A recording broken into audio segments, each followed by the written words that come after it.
Testing, testing. Oh, there we are. All right.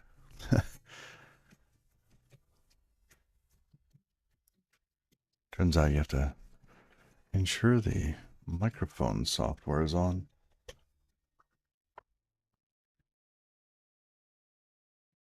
Happy Thursday, everyone. Pour some tea real quick. Just a little bit. Then we'll hop into that test there.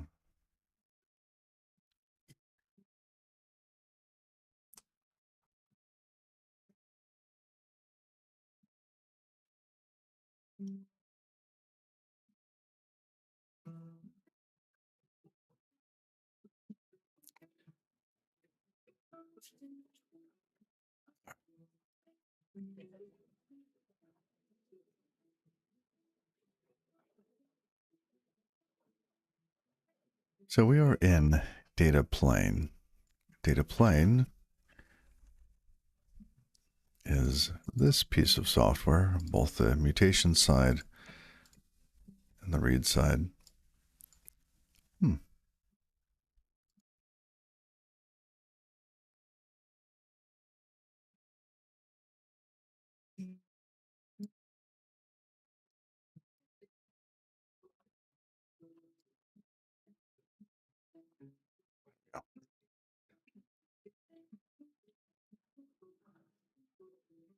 Sam, how are you? Good morning.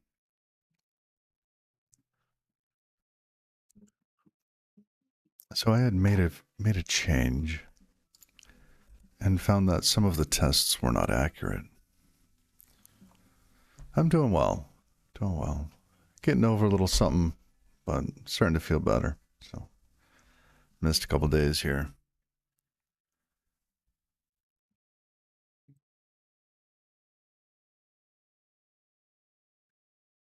Tea helps.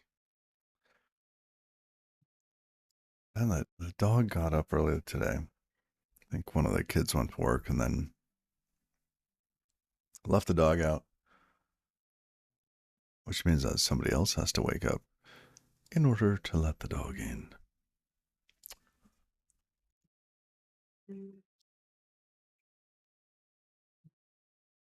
All right. I want to refresh my memory on the test server implementation. That's in archive server. Now, this context piece here is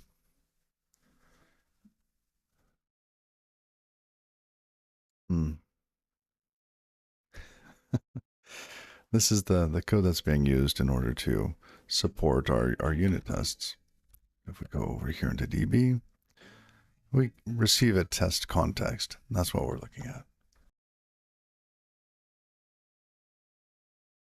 So in this case, we have an out-of-date client database, which, coming back to this black and white view here, we have the client on this side, server on this side. We're writing tests for this guy here, and we have a fake data archive in play.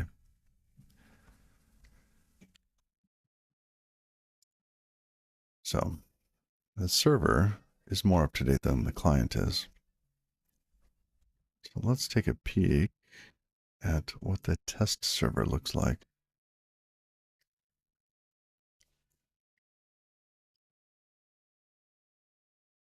There's test archive, database streams.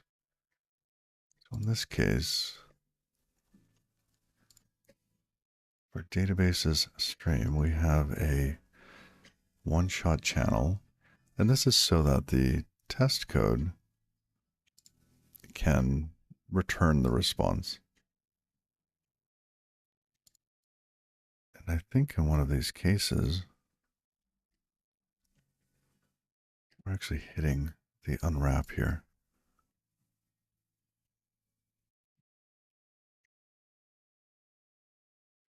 Where none value, archive server 133. Oh, interesting.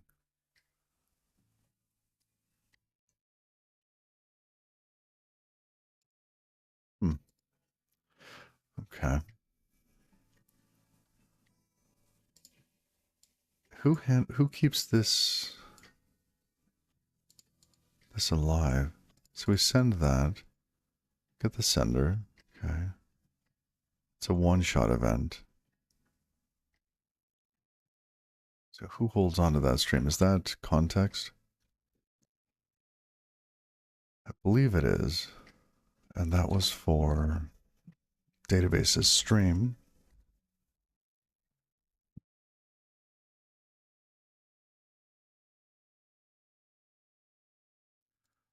All right, so we have our databases stream. We receive that event, which should have the one shot. Here we go. Response sender. Unbound channel, sender receiver. Ah, so this object holds on to the sender for databases stream. Interesting. Okay. Which means that if we do this twice,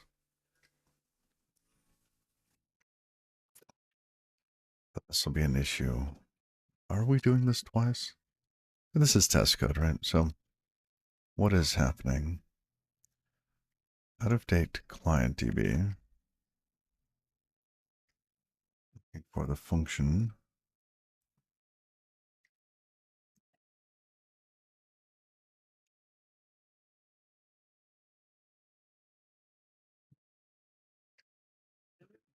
It does not look like any of these have anything except for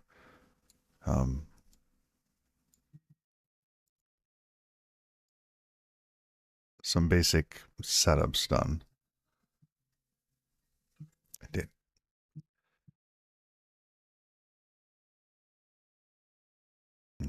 So a database is created on the server. Copy that to the client. Mutate the server.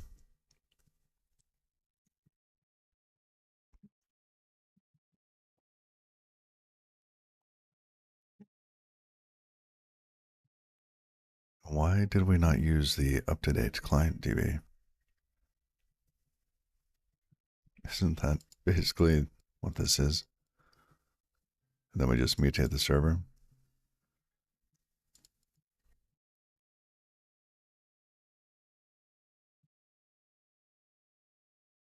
Yeah, it's just a file copy. So let's maybe fix that.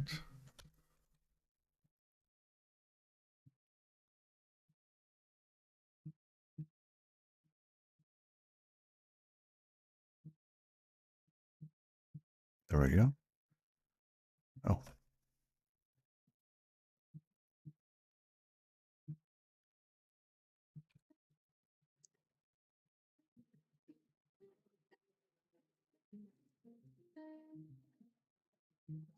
So given that the server we haven't done anything with the server logic at this point. We've just set up some directories and some files.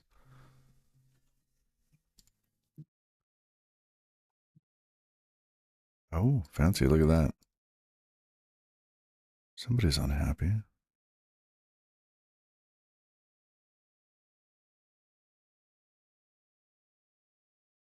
I wonder what was happening.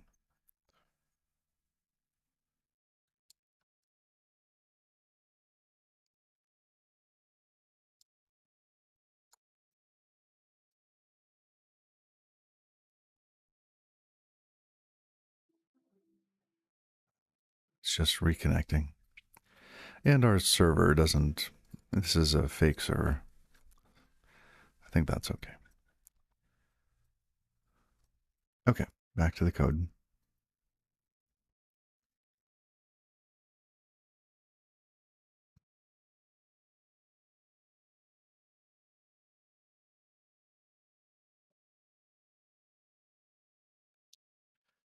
Hi, Shay Dude. Good morning.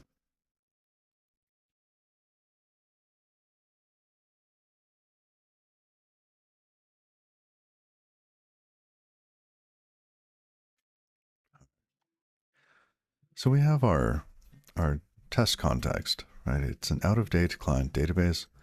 We run the sync manager. That kicks it off, starts it running. This is the client. Good as a stretch. Yeah. I wanted to go back to sleep this morning too.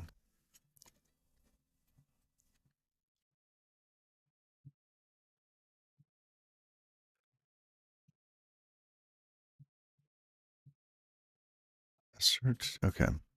So at this point, we assert that we get the database's stream event. Okay.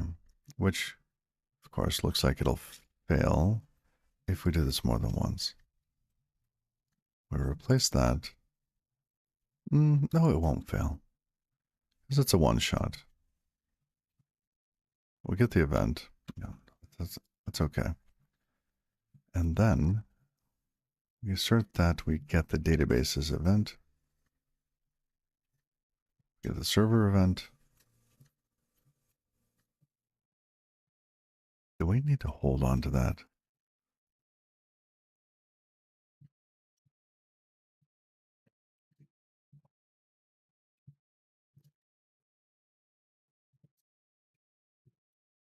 We get a request. See, I don't like the way that this is set up. I think we should be testing what we received here. Like this request here should have been sent as part of the event. Not just the sender.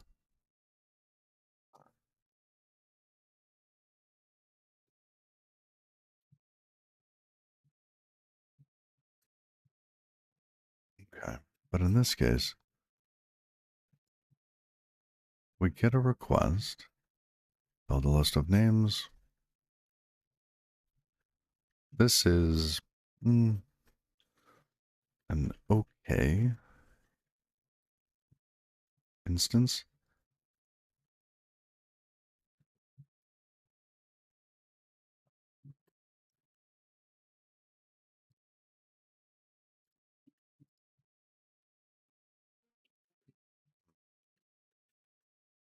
Okay, so this is using the files on disk. I get it.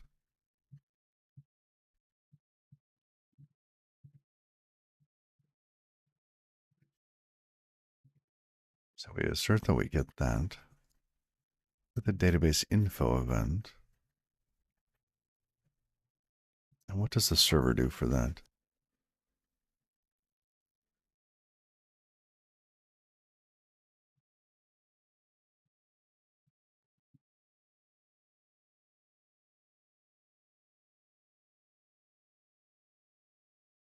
So we receive some sort of request. We get the database name out of the request.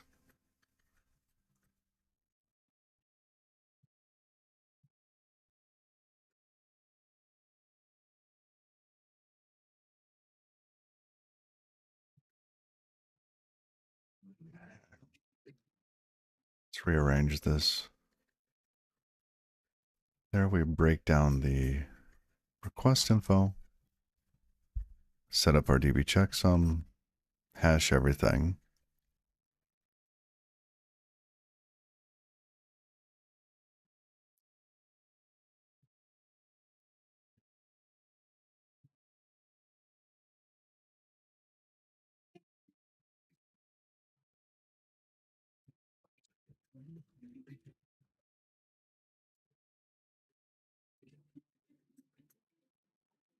Let's see what this is.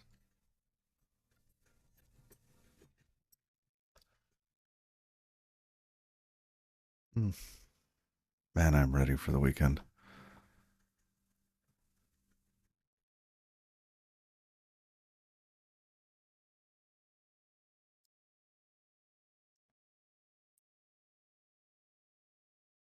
Okay, so that is correct. It should be a relative path.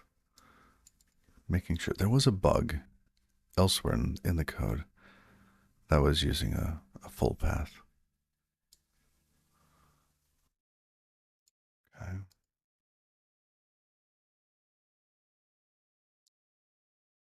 So in this case, we actually use the request.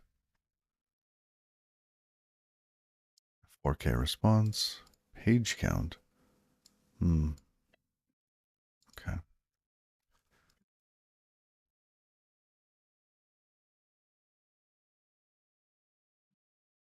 Then what do we do?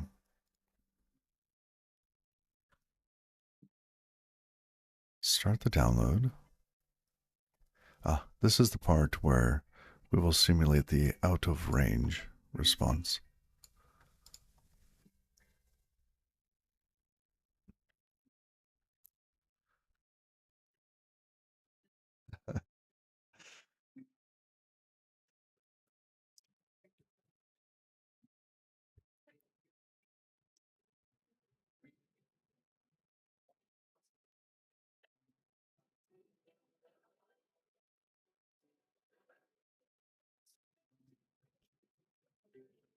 Start fetch database event.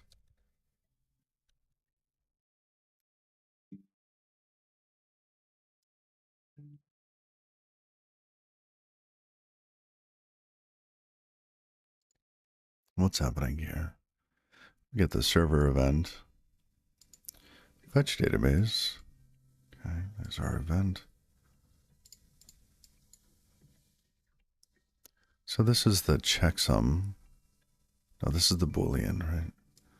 Start checksum.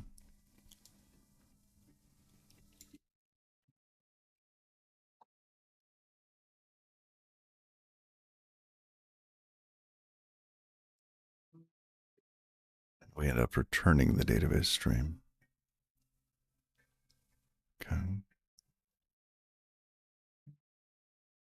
And we're checking that the start checksum is what we were expecting. Okay. We receive the stream. We respond. This is the server responding. So the server responds with out of range. We couldn't find that checksum.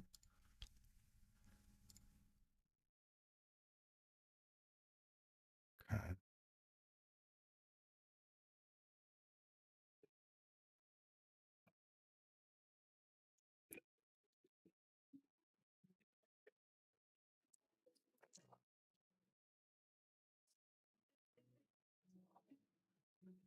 It's taking a sweet time building that one.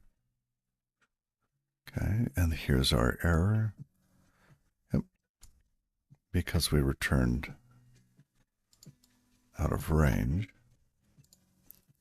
for happy. Good. Okay, good.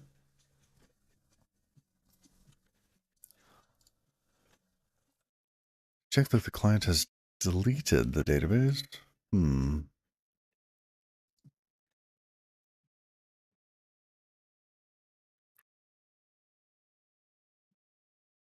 I don't know if this is something that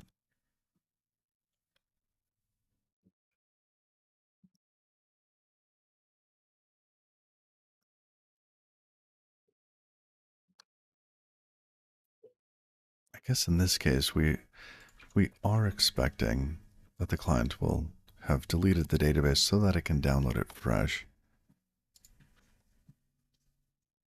But that was commented out. I mean, like really commented out before.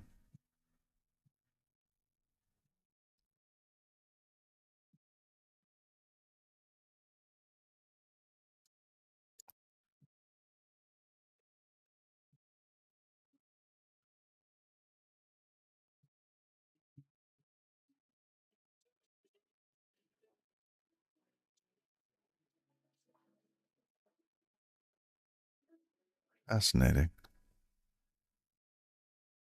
So there's our previous state, right? Up here, the out of range.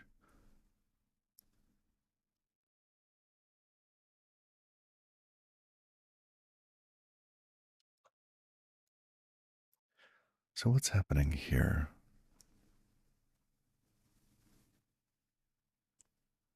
Listening for database changes. This is the client.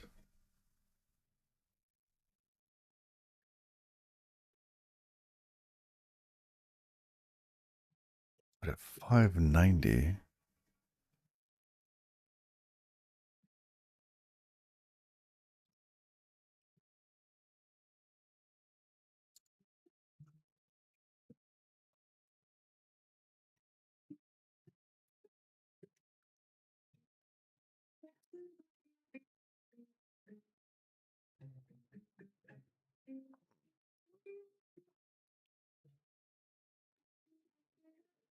it seems as though it wasn't removed from the checksum DB. Oh no, it was removed from the checksum DB. Who calls this?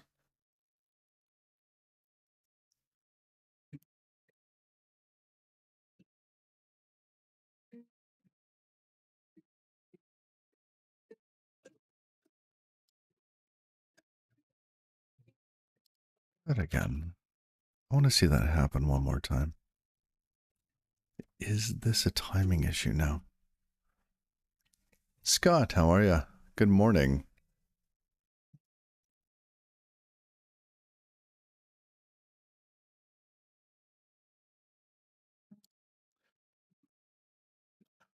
Okay, we are seeing the same thing.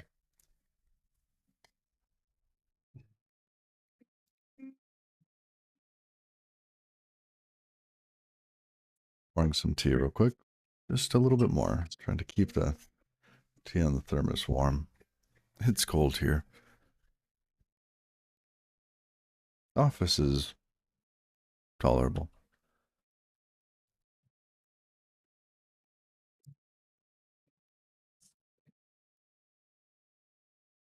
Oh, look at this. What if we have a DB that the server does not? Should it be deleted? All right. When we attempt to download the database, we do that twice. Reasons.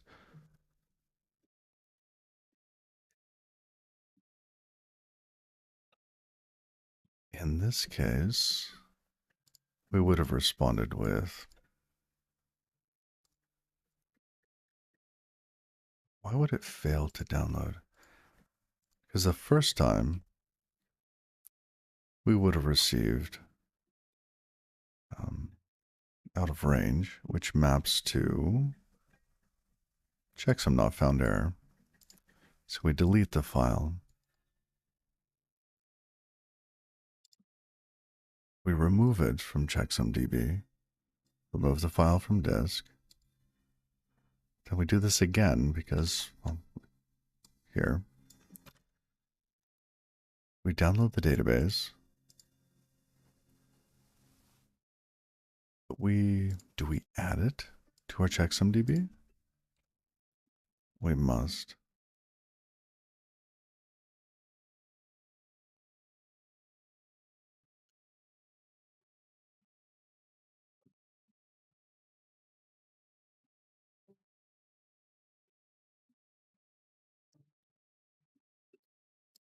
Wait, yeah, this stream download to file, create database with checksumdb. Okay, so it seems like maybe something is failing in that area.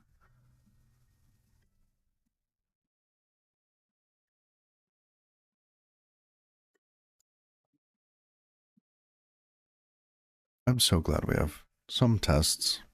You know, we're roughing it out, but if we didn't have like these basic tests, and we made it further, then these changes would be much harder later.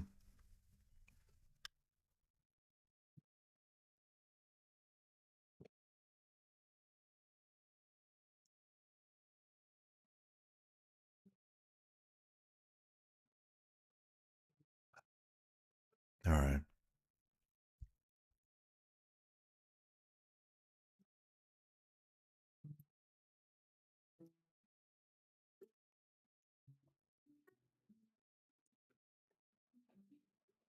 So somehow we get to this point, right? And the starting checksum, we fail to get it because the database doesn't exist in the checksum DB. Either the relative path is wrong, could be,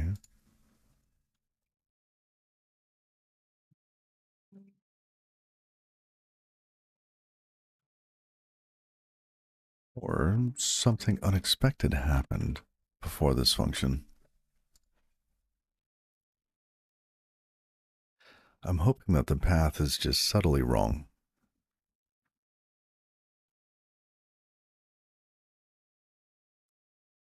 Am I though?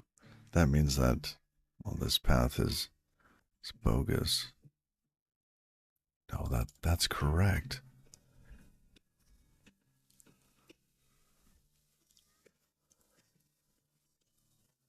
Hmm.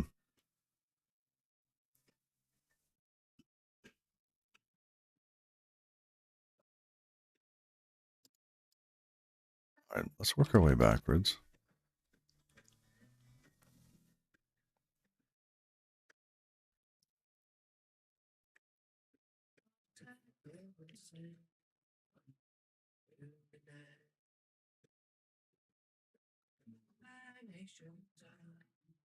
Oh, you're doing some testing. Understanding testing now, yes.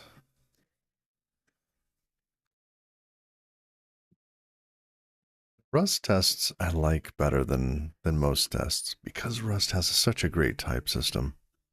It really means that I don't have spelling errors, I don't have typos or type errors.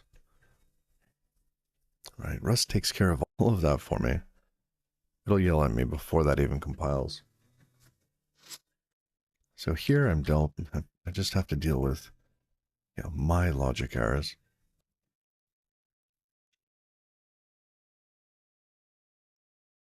Oh, you like Go test too? I've never really done Go. Do you like it? I heard that the iteration cycle is very nice.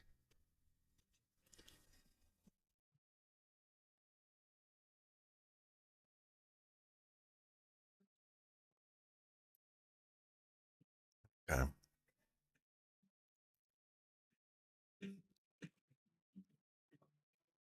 Self.checksumdb.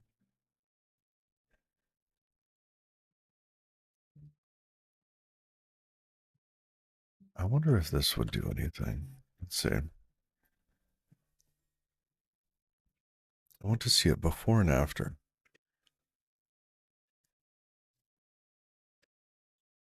I suspect something is going wrong in this section here. On line 229.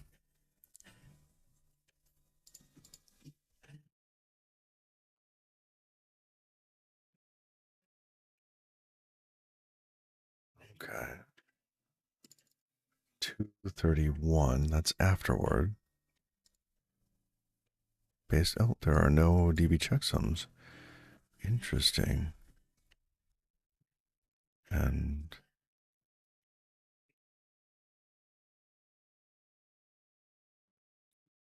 before we had happy DB with some pages that were checksummed. Interesting. Okay.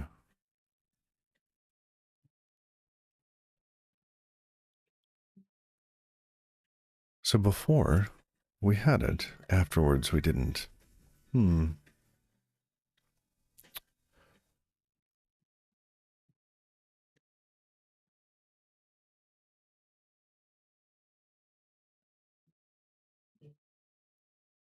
Okay.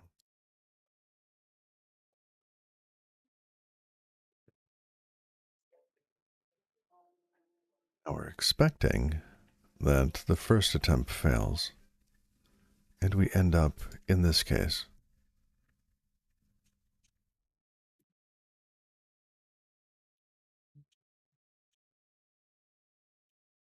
Database info, fetch database.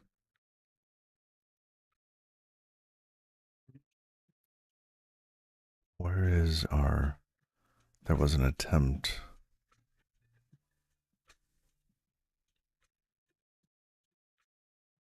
should be before this.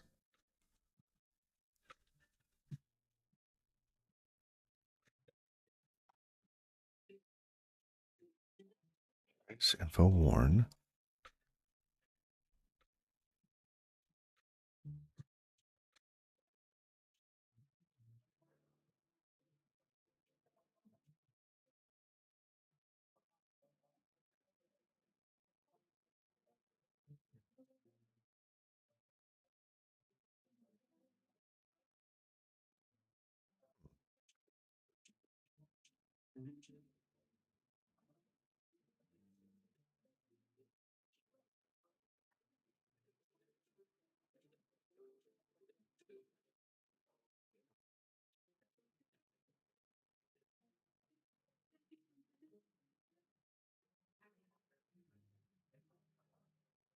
Here it's too late.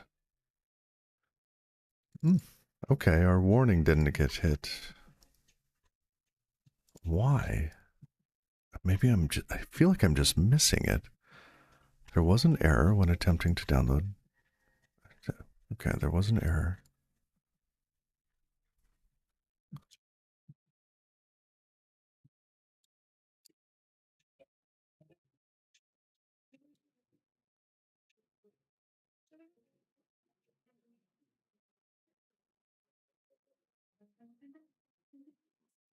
It was a search buffer.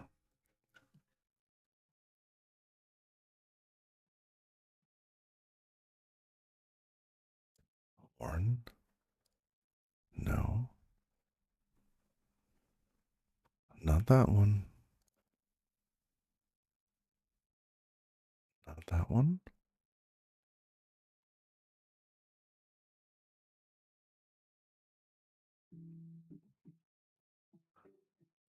Interesting. So we attempt database download.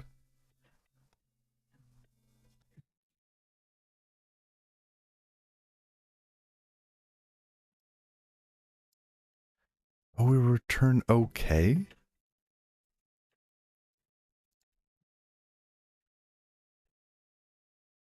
Whoa, whoa, whoa, whoa, whoa. Okay. We return okay after removing the file, after saying, attempt to download this. And the caller sees an okay, returns an okay, and then we just go on.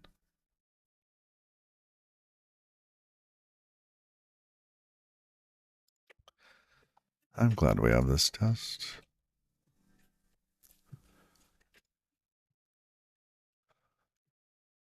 All right, attempt to download. Let's get rid of that and that.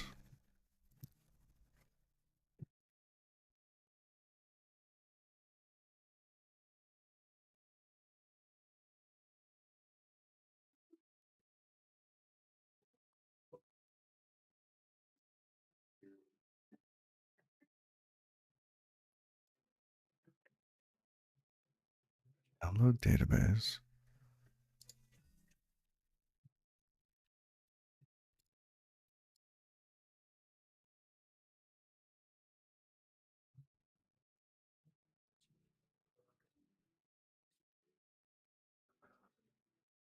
Let's propagate the error.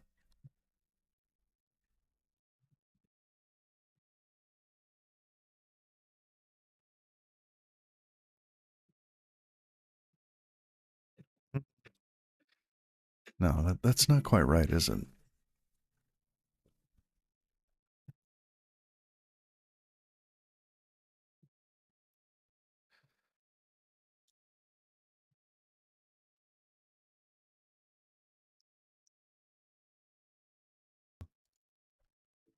We need to signal that we need to try again. And returning the error. We've addressed the error. Or have we? Remove.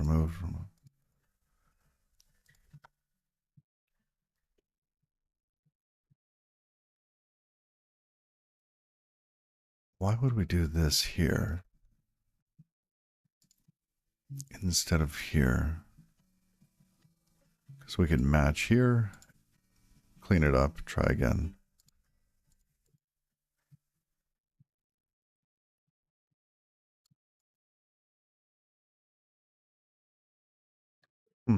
Yeah. Thank you, Past Halsey.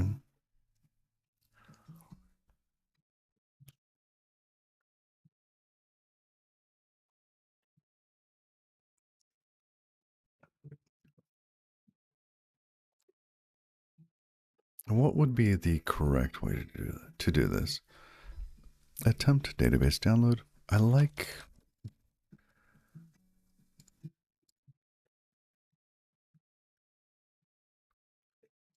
this pattern, but I'm not tied to it.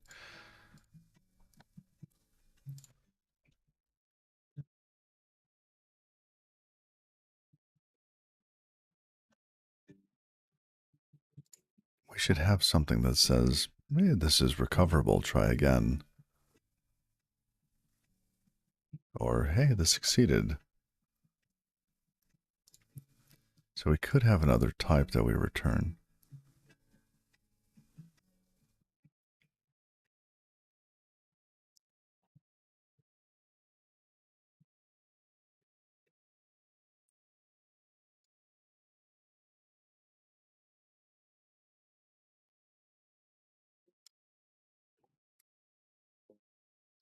Hmm.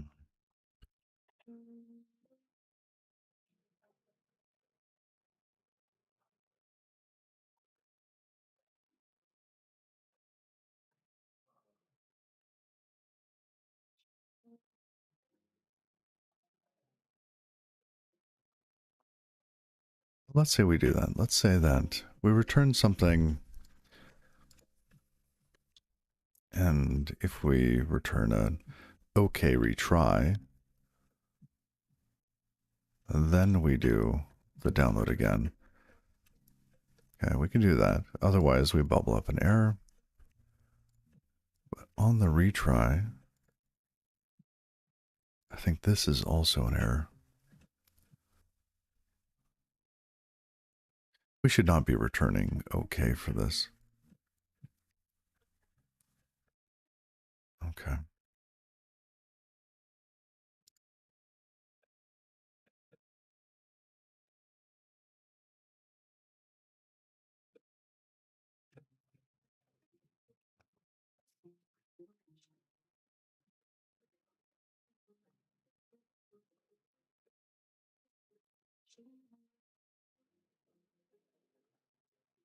So we've recovered here.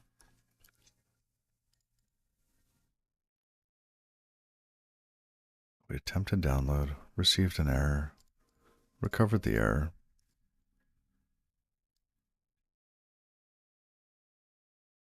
These are so very similar.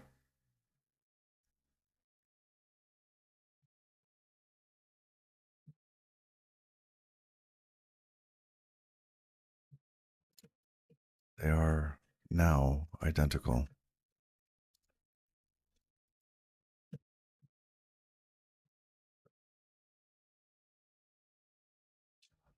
Let's combine them.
Some and none.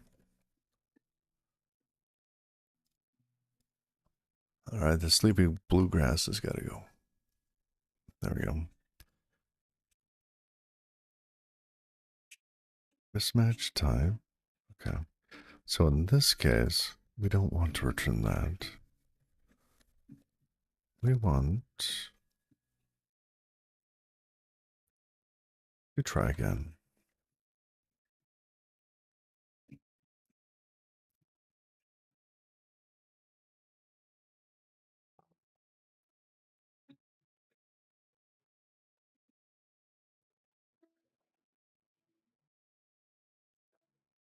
Well, you know what? We should bubble up the error.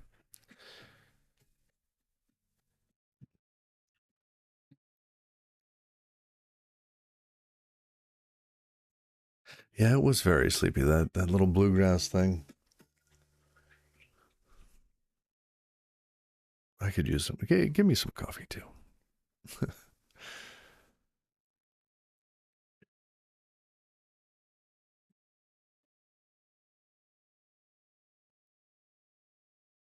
All right, pretzel rocks. We need a little more energy in your chill guitars.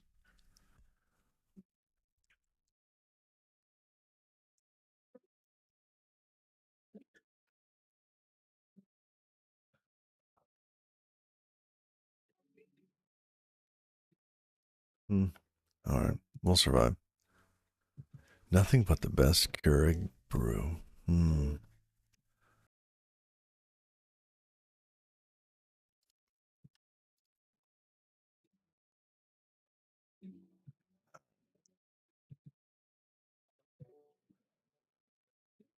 In this case, it's not really going to work because we don't want to return okay if it fails a second time. If it fails a second time, we want to pass the error through.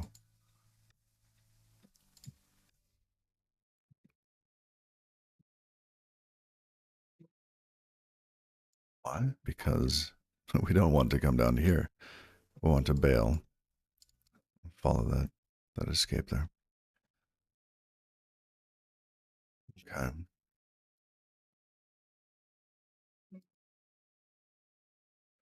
We're going to flip this and return our error.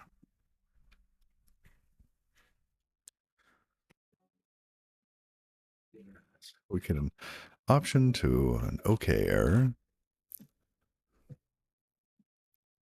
That feels weird though. Really weird. We have an okay error or an error. Oh, let's see a matching error.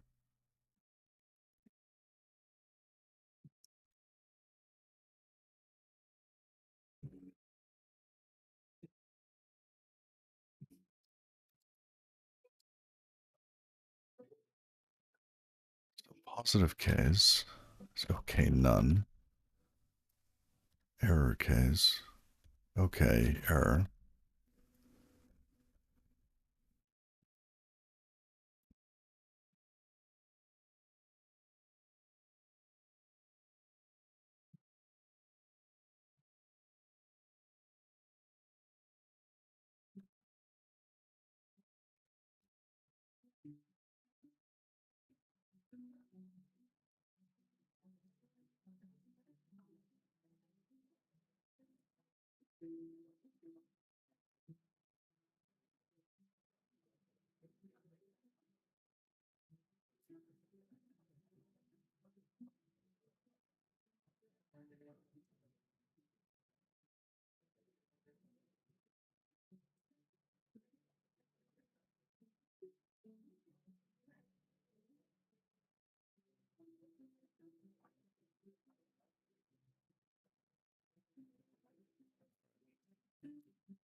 What do we want to do here?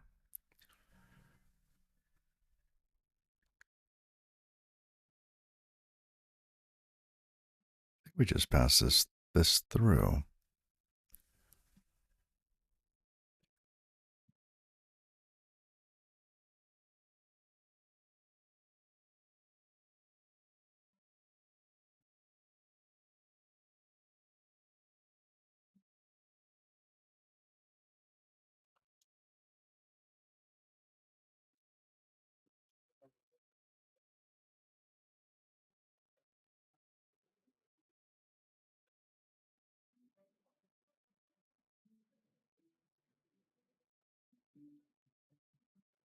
No errors in the, well, compilation errors. Let's give it a test.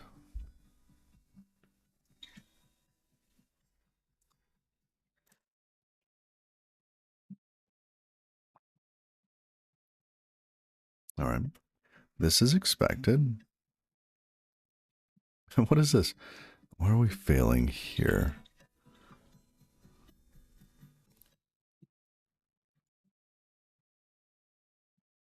Let's take a peek.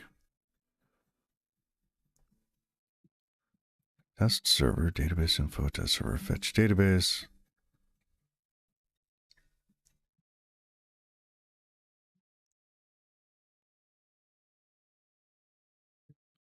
Okay. Concurrency in tests. Yay. Hey, Xenocron, how are you?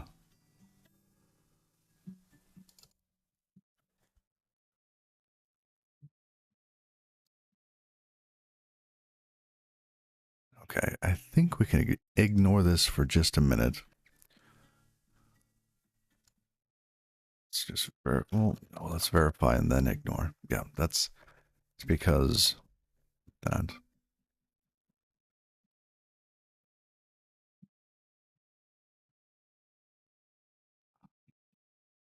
Okay.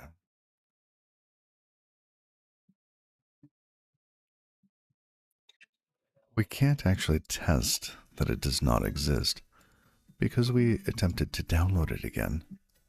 As soon as we get this out of range, a second download will start, which means that get another one of these.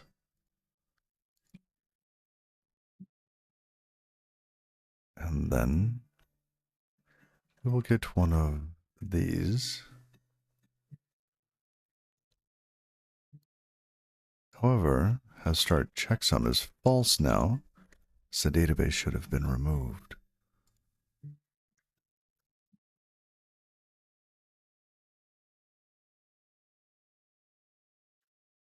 You get better as we approach the weekend. It's going okay. We could use some more snow.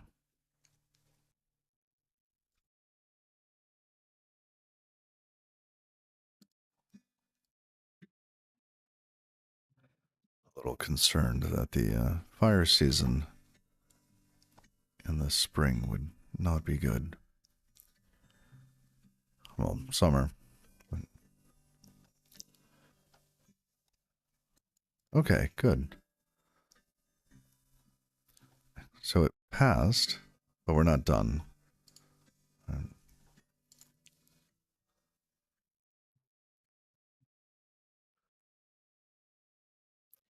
So now we needed to download the pages again. Assert fetch database event. Okay. Oh, looks like I already had the code. Let's delete that. Chunk and send. Good. We get the stream. We send the database. When it's finished, we should get a databases update event.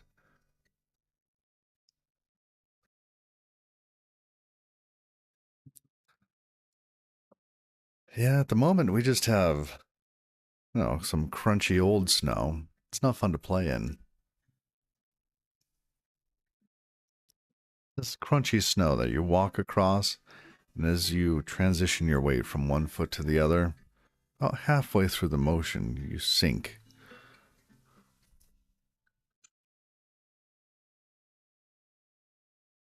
Oh, what did we get here?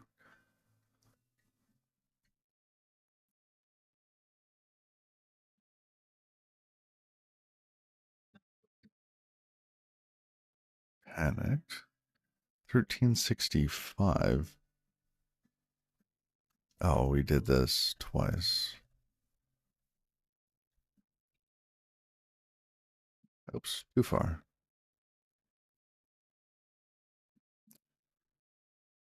Okay.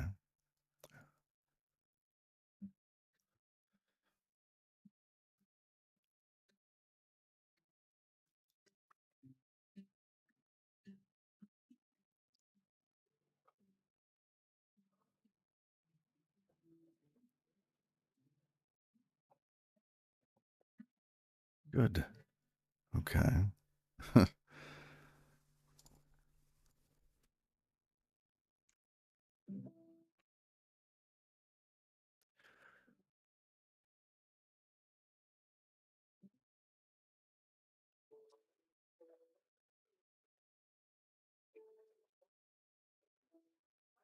try the whole shebang.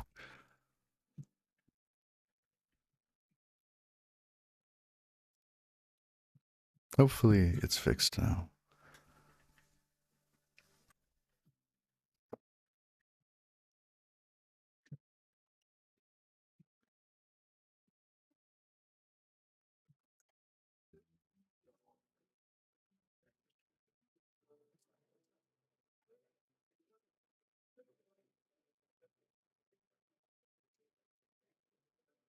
Lovely. Okay.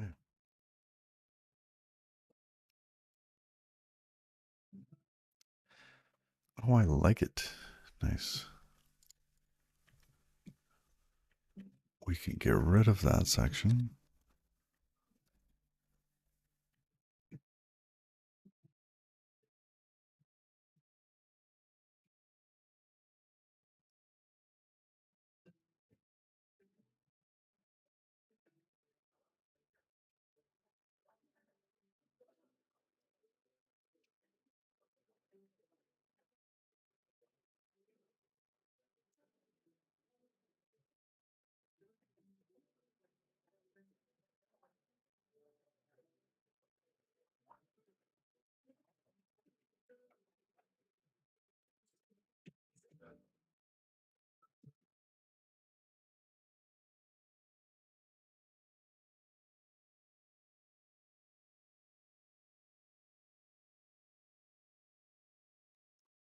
All right.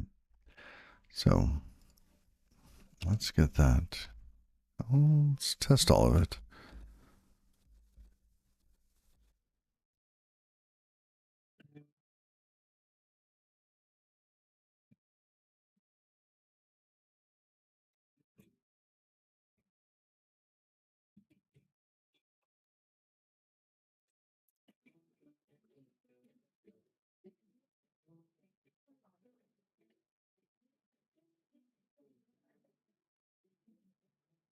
We renamed those.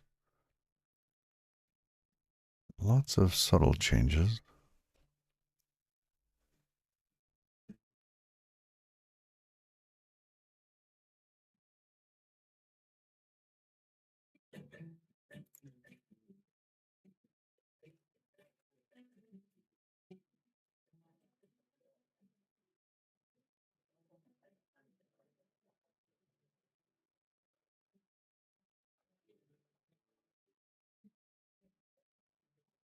This here caused most of the changes.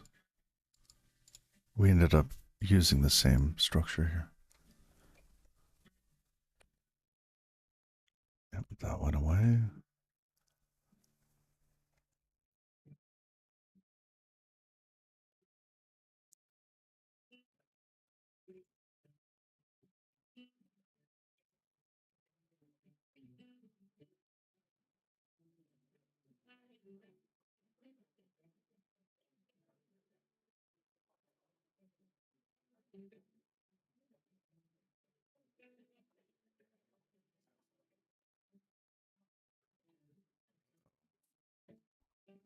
Spoke too soon.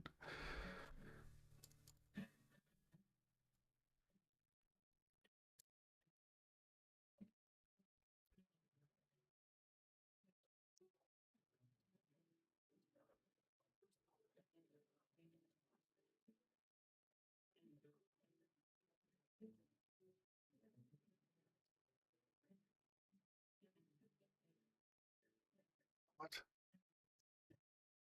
Is this is the one that we just did, no?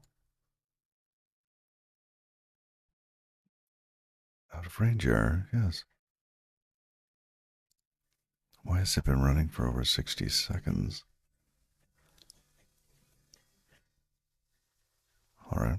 And same with this one. Test DB sync if there are changes.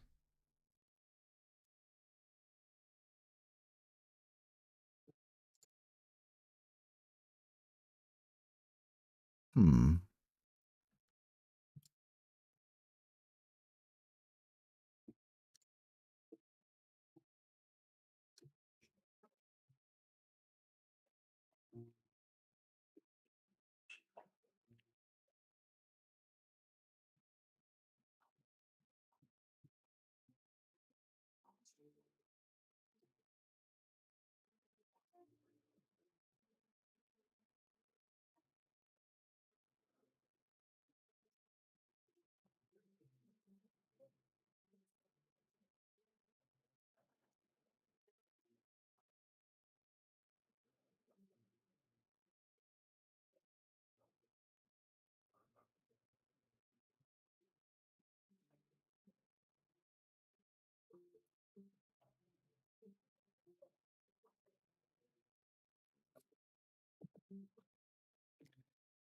Not happy with that.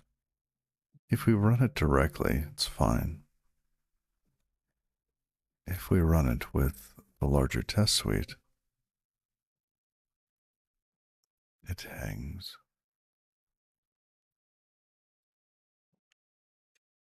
So there's some sort of timing error.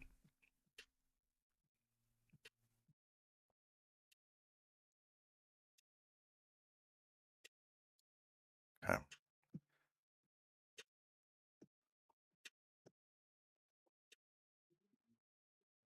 This is a tough one. This is one that, if you open Schrodinger's box, it doesn't perform the same way. The Heisenbug. Yes, it's the Heisenbug.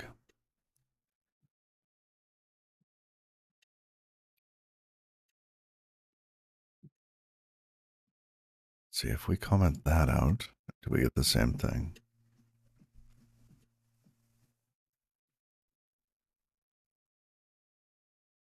I'm not a fan of the Heisenbug.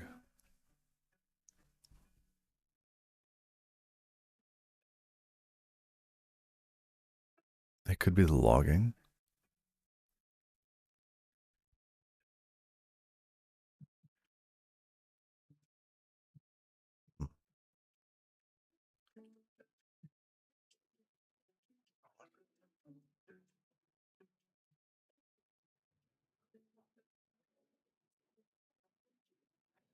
Test failed?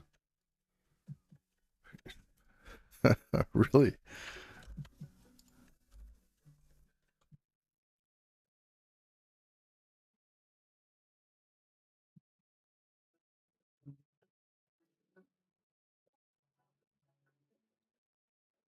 I'm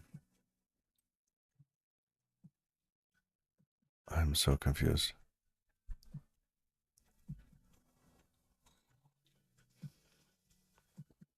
I thought these were stable.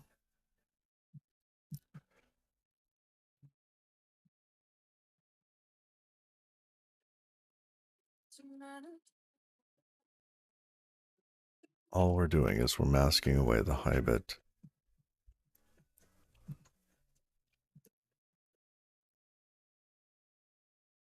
What?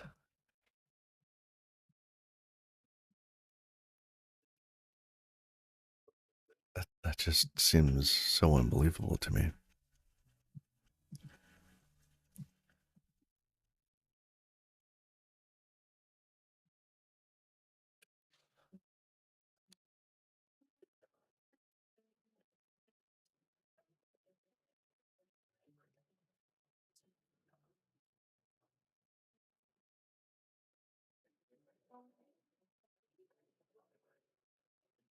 Node ID for hash.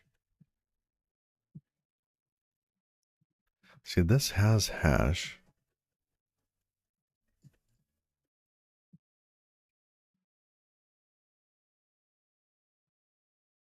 We implemented our own because, well, we wanted a U64 and to mask off the high bit.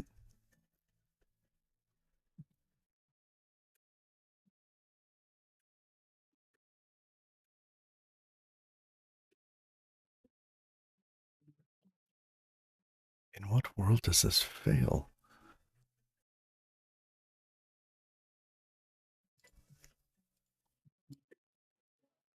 If it can fail on the tests, it would fail on production, right?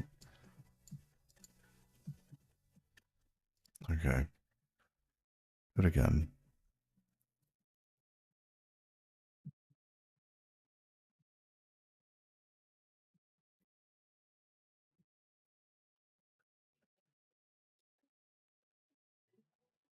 Maybe, oh, it just never got down to this point because the tests were hanging up here.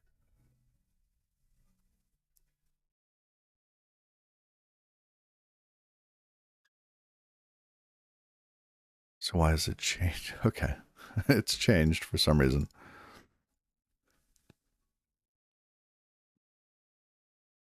Different version of Rust.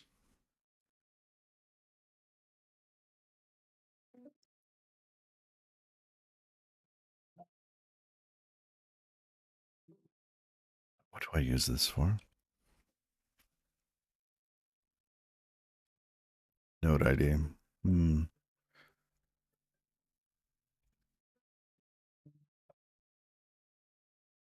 What else? Test, test, definition. Okay.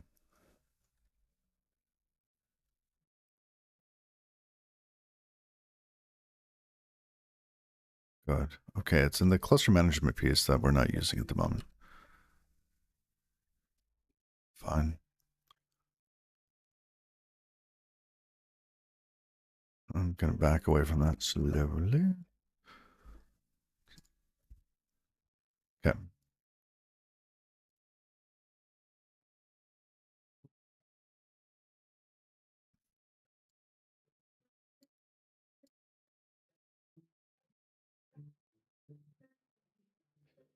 Now, when we did this, commented these out, everything passed. Let's do it again.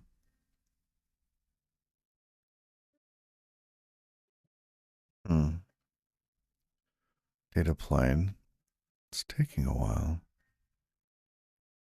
I suspect these are now failing. These should be much faster.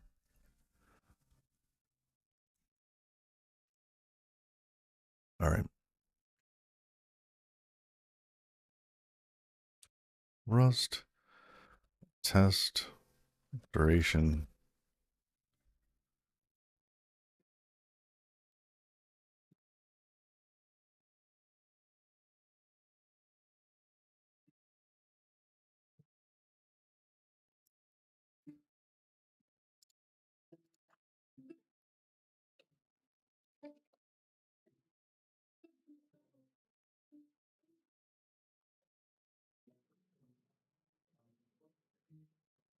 Wanted to alert me earlier. Right. I want this. It's been running for over 60 seconds. I want it to be like 5 seconds.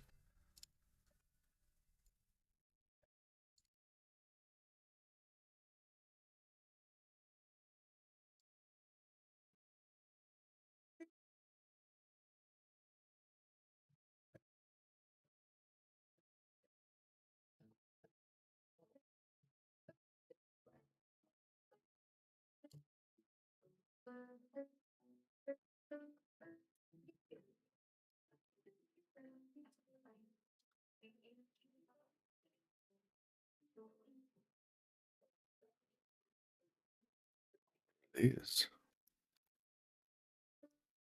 Rust test time unit.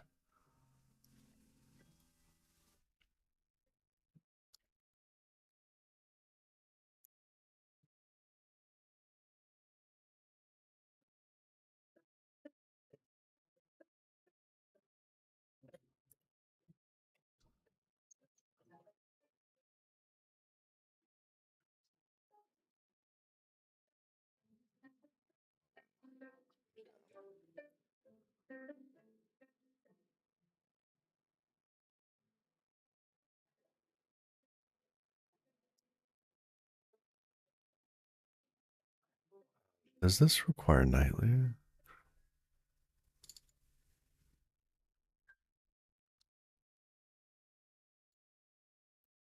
Let's close that.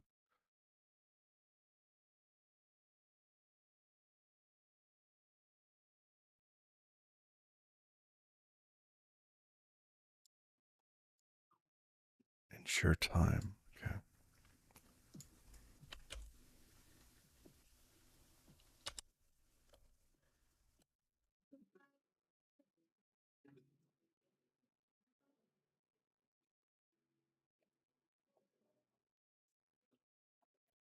What are the values? What are valid values for this?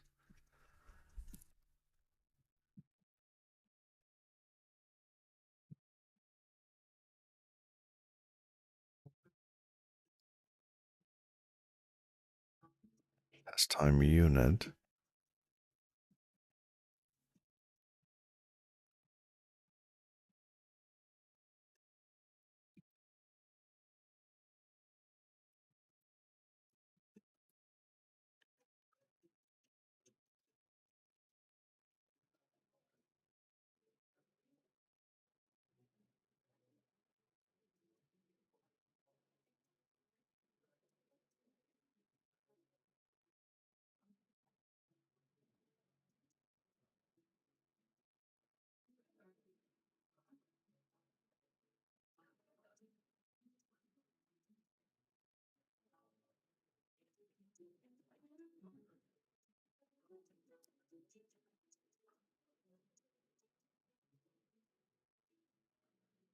Milliseconds?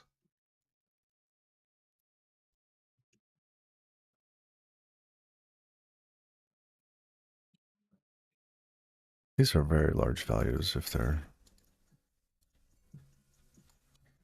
milliseconds. Why would somebody run a test for 3,600 seconds?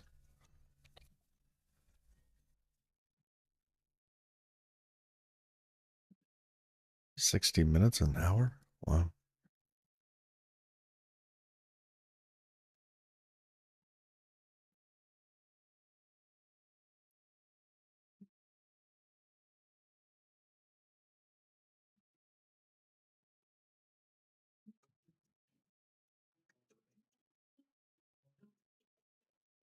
Defaults are 5,100 for unit and 500, 1,000 for integration. I still don't understand what they mean.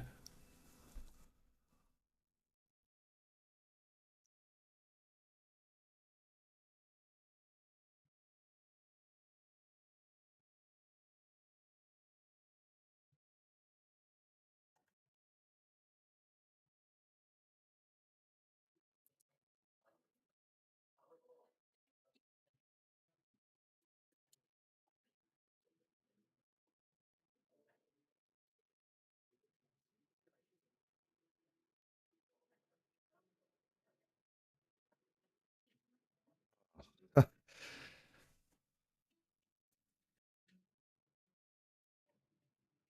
see. It's not possible to change the 60-second warning.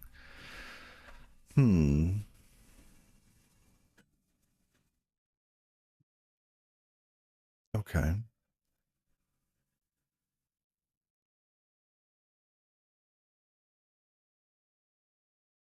Well, maybe we can still use these.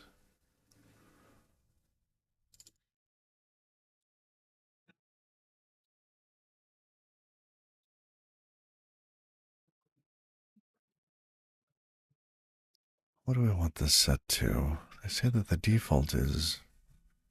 He was trying to go for an hour. These appear to be milliseconds.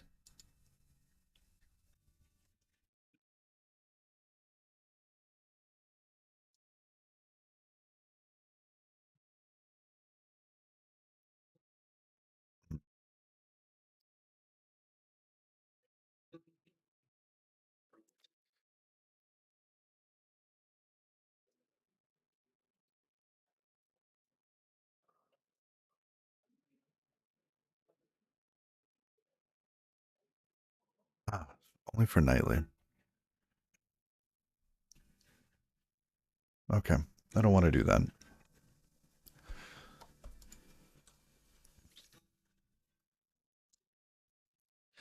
So, walking back, where were we?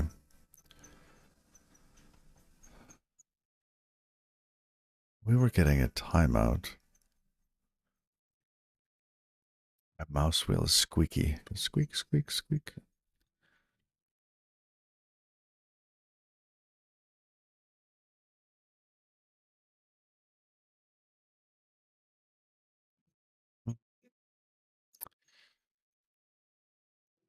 ran dash dash help on every single one of my tests.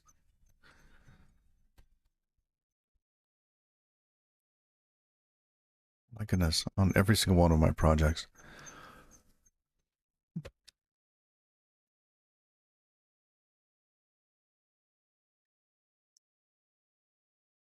Yeah. Data plane, and it's taking longer than a couple seconds. We can see that there are 1, 2, 3, 4, 5. Let's say, can we dash p data plane? Will we still get the timeouts?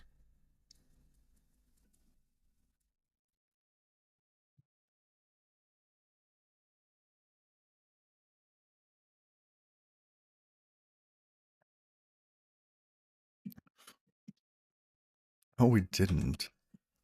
Again. Oh, here we did.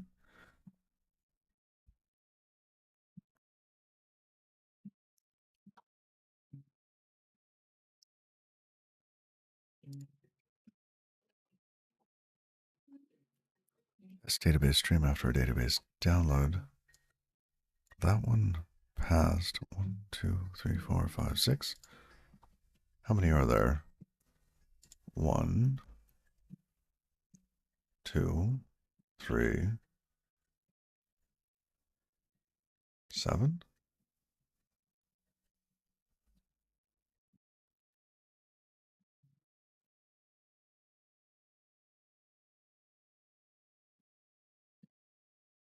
One, 2, 3, 4, 5, 6, 7. Yeah, 7.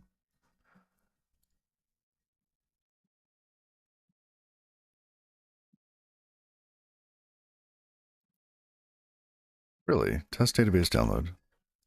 No way.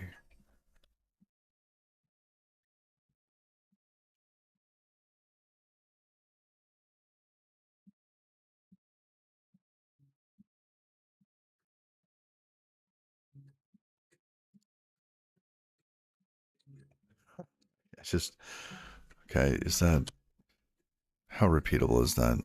Oh, now we have 3 of them. Pausing. Test database download is in 1. Okay. They all passed. They all passed. Again passed. Here they failed. And this one is consistently in the list of failures. So if we fix this one, maybe we would fix them all. Oh, no, that one, it succeeded and the other ones failed. Okay, but point is, it's a consistent failure. Okay. Now, is it getting to the end?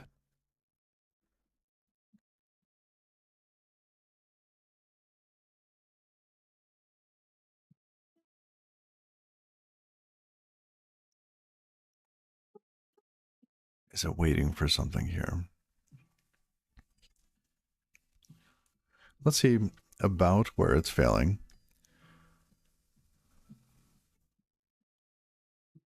Ah, it failed because it hit the end. Try again. Failed at the end. What? What is this? Ah, this is the log for it because it failed.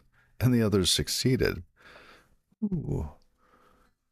Oh, that's kind of a rare treat. No. They all would have succeeded if it hadn't been for this panic. No, that's not good. I don't know. Is that good or not? Okay, here, it did not panic. So it didn't get to this point.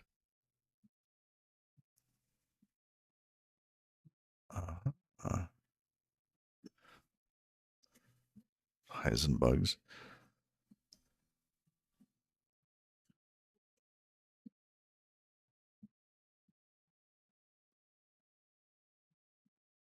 Okay. SRDB pages are identical. What are we doing here? This is not async. Let's bump that up. I don't think that it would have mattered if we had it here or not.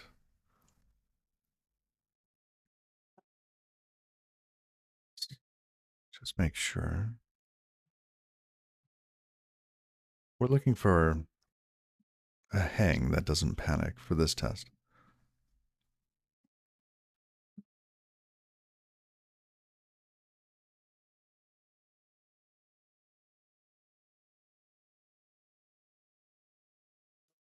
Ah, and we found one on the first try. Okay. Here.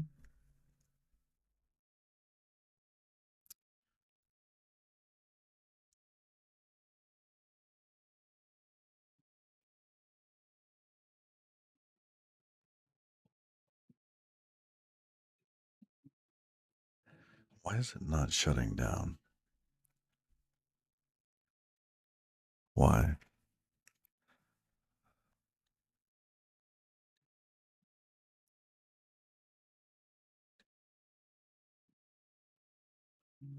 Hmm. It's failing very consistently now. So it could be that shutdown is not correct any longer.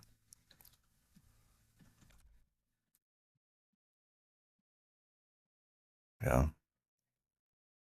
Panicking before that await.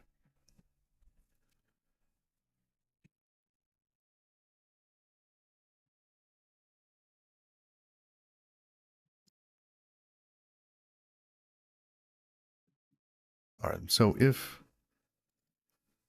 it's this point here, then any one of our tests that is failing is likely failing due to the same reason.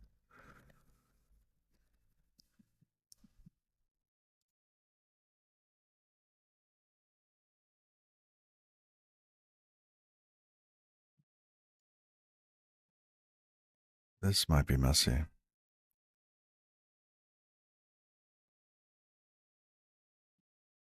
think we might turn off traced test for all but one.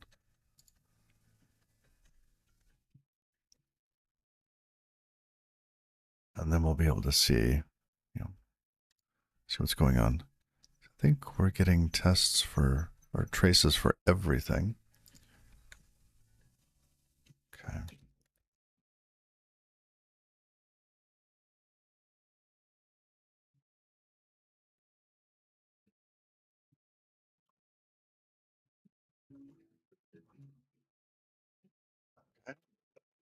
All but one.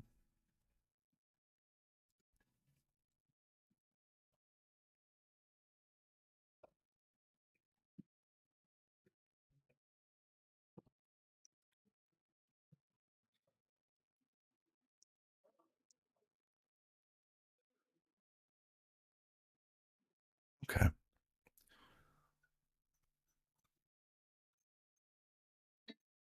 That's a lot. That is not just for one.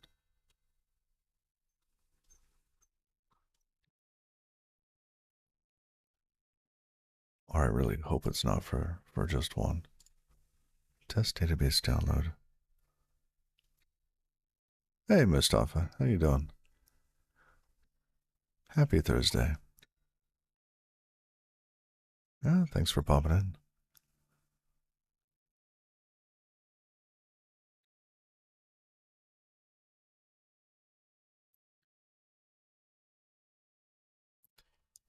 Hey, I'm feeling better. Thank you.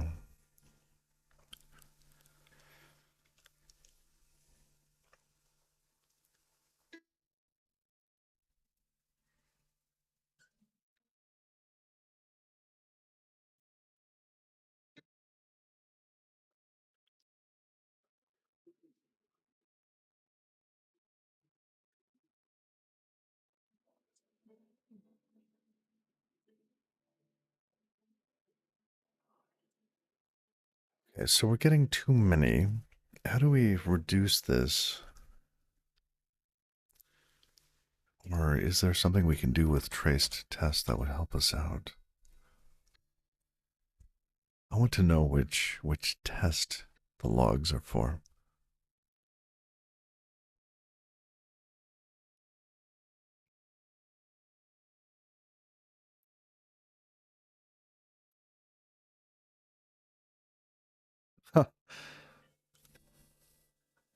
That's it. Wait, should fail.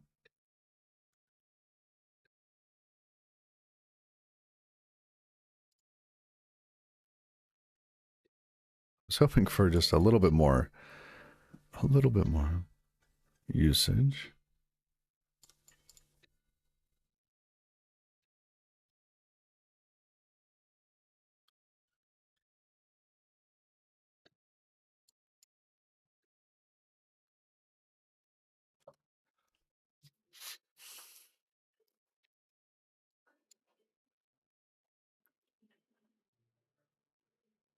Using the no capture flag with that is not currently supported.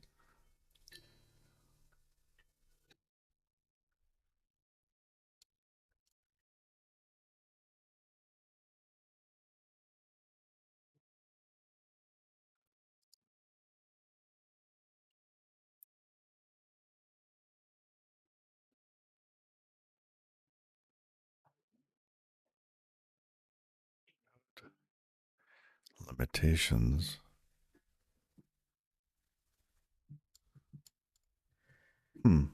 Okay, I have been using no capture because I've been dealing with these things that are not timing out. Hence the log lines are not coming out. That's interesting. Maybe we should just make it fail.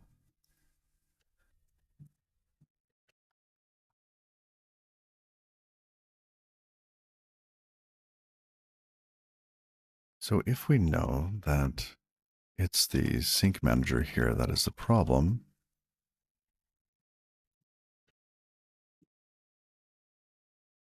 so let's not use no capture.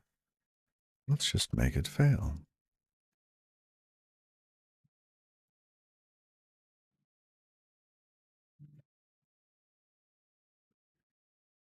Let's see, we could use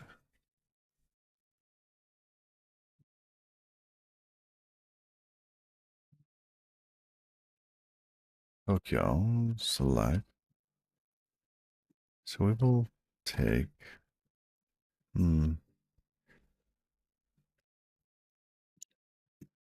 let's, what is it, res that, something, expect a token.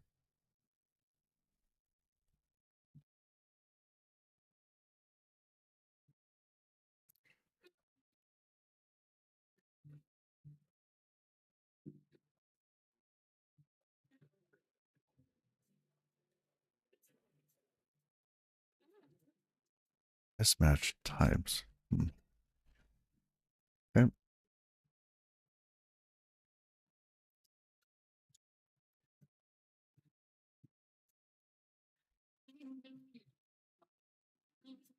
Is it Tokyo time?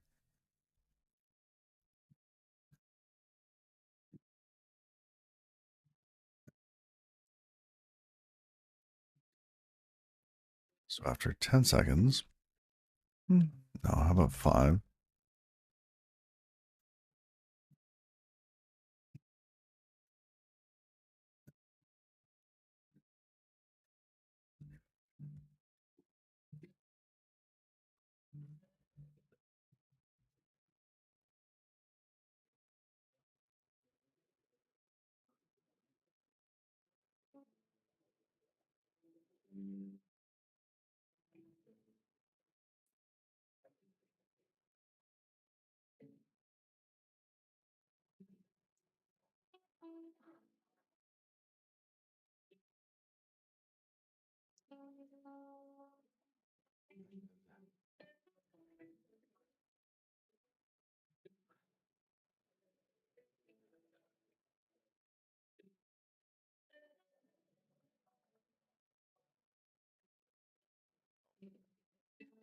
Missing a paren. Okay. Qualify, please. That's fine. Go.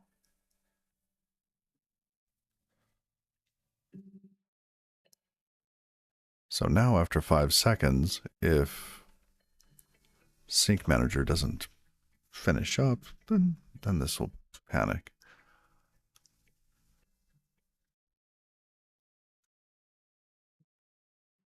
3, 4, 5. Lovely. Okay.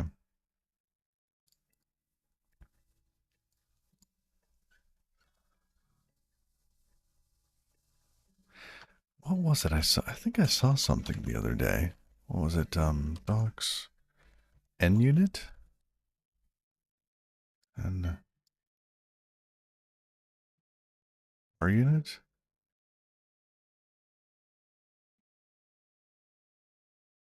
There was a timeout in one of these. I thought it was called N unit.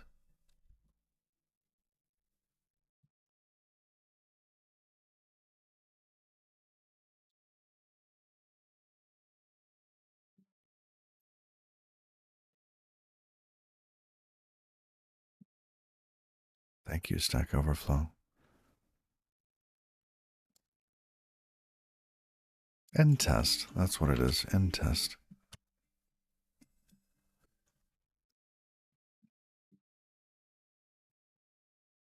Timeout.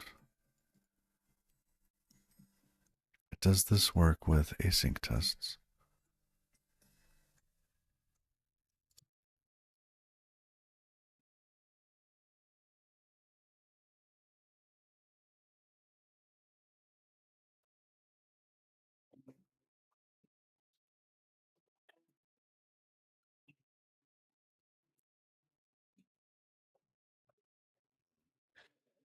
We could do this at a higher level and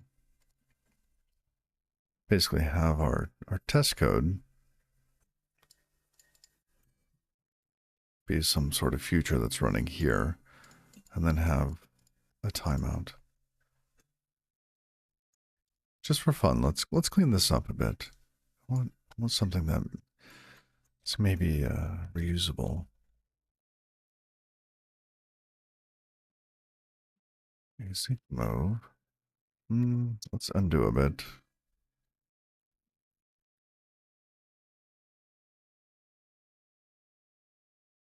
Let's drop that at the end.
You see Rust, follow. All right, now this isn't the game.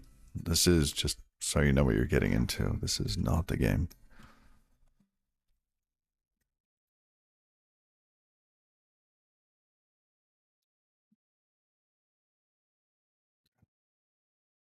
I like this better.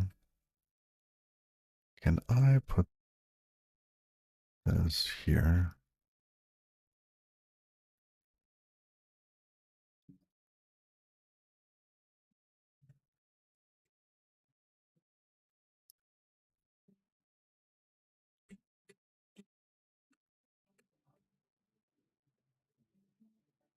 Okay.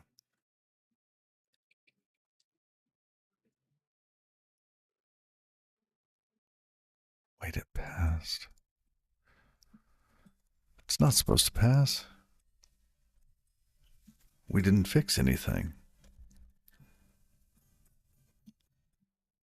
There we go. Wait, the wrong one hung. And thank you for the follow.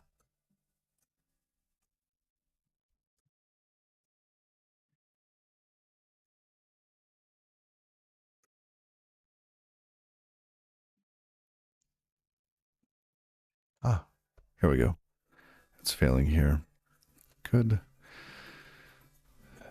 Now we can inspect. Okay, I'm pleased with what this looks like.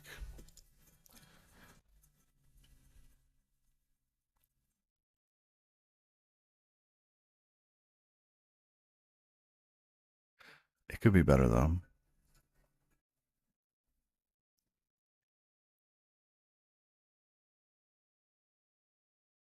What if, let's say we have a async function.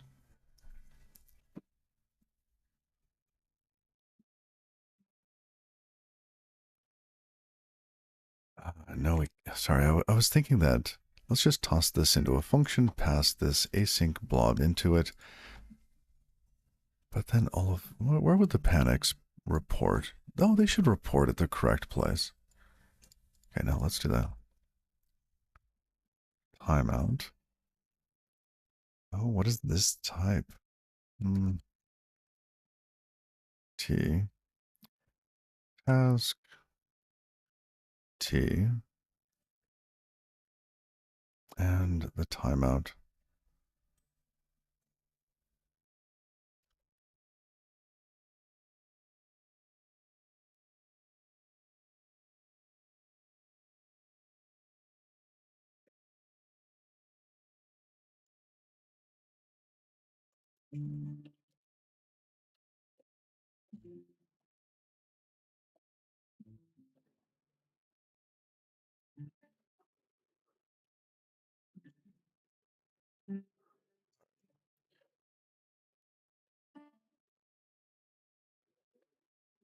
Let's move this.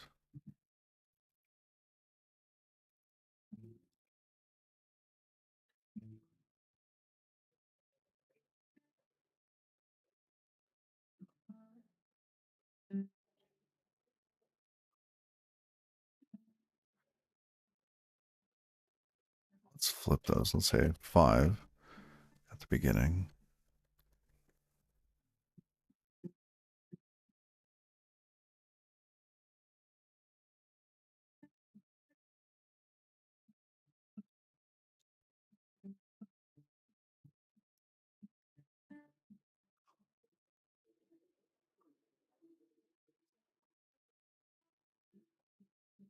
Expected U64. Let's change that.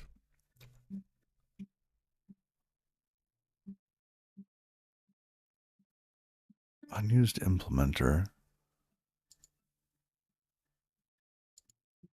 I'm not sure I understand. Oh, it needs to be awaited.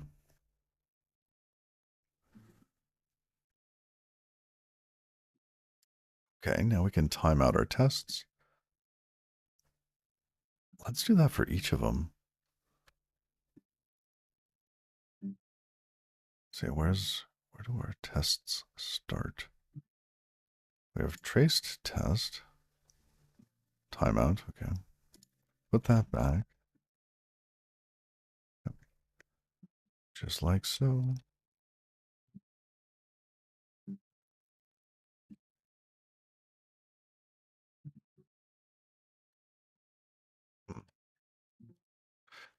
With a closing bracket. There we go.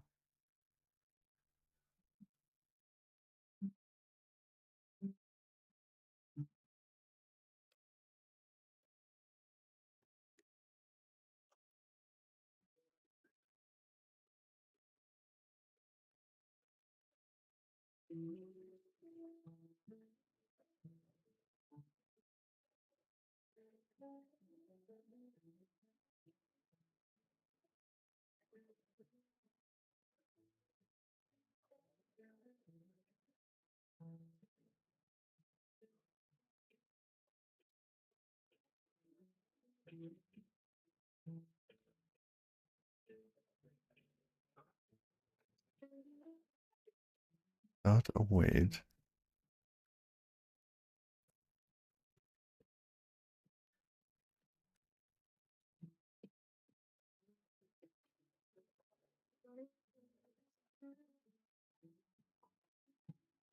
Oh, I think I skipped a couple. Okay. I tried to use the key command. Yeah, see, that didn't work. All right, back up, back up. Okay. This one's done. This one is started and done. This one started, not done.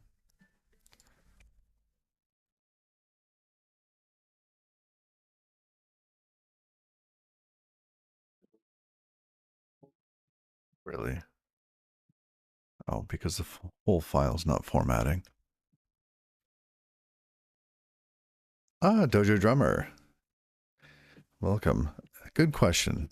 Am I writing something, my own SQLite, or am I writing something that interfaces with SQLite? This is something that interfaces with SQLite. SQLite is so prolific, I don't see the point of replacing it. Essentially, well, let's go to the diagram. This is our architecture of kind of network diagram architecture. Load balancer proxy. Right, so we've written a proxy.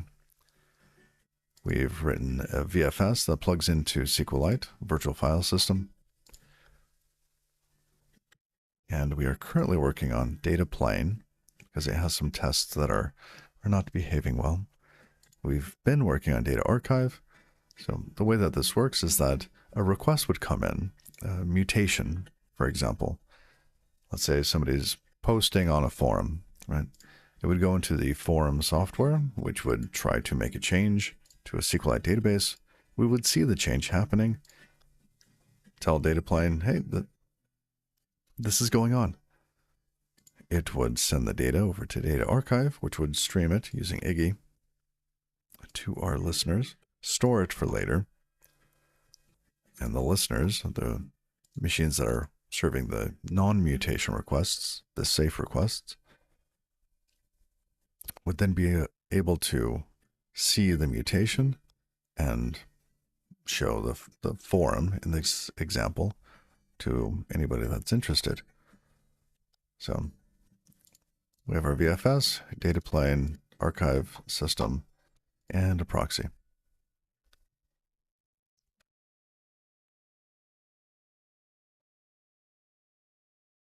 All right. And our tests. Where is it? Let's grab this. Toss that there.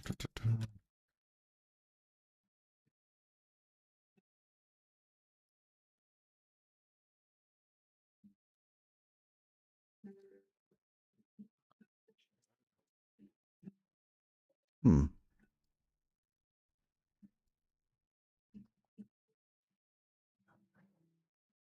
Keep trying to use the go-to matching pair, but when your curly braces are already broken, it takes you to the wrong spot.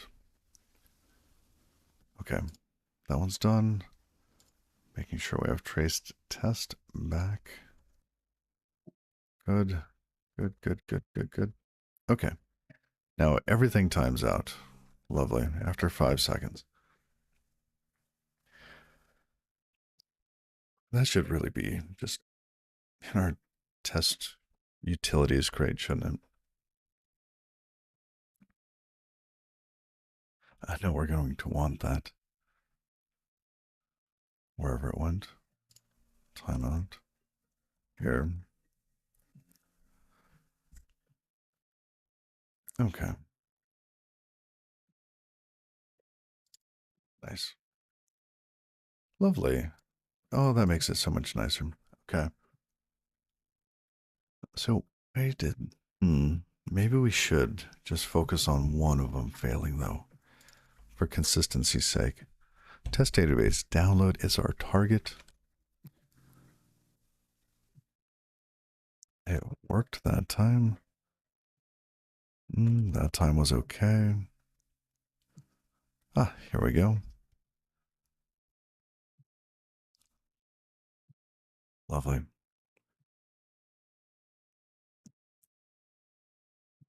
So it connected to, or attempted to connect to the archive server. Archive server streamed, or set up the databases stream. Then there was a get databases. Let's look at the code.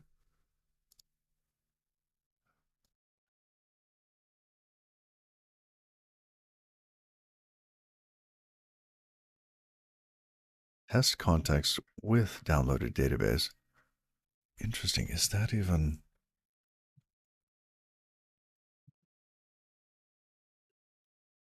Okay. There it is. Get databases stream.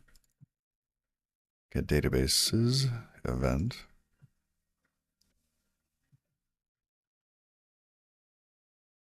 Have I watched any developer voices with Chris Jenkins? I do not believe I have.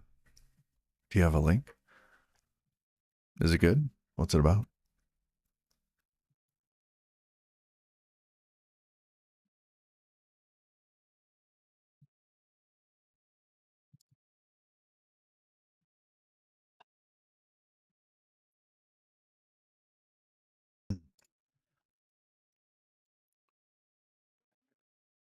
All right. Data plane. Let's see what's going on here. Adding to the DB sync tasks. This is the client adding to its list of tasks that it's keeping track of. Now, you can see that I have a misspelling here. DB sync tasks. Let's fix that.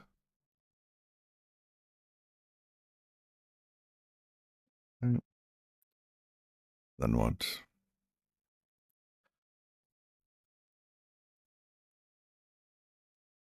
Sync databases is called.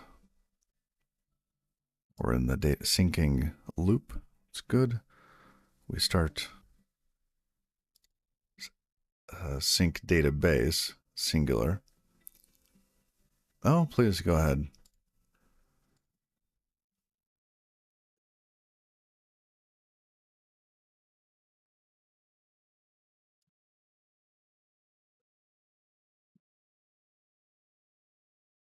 Same.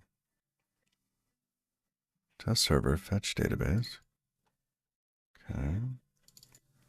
So we assert that we've received a fetch database event. Good.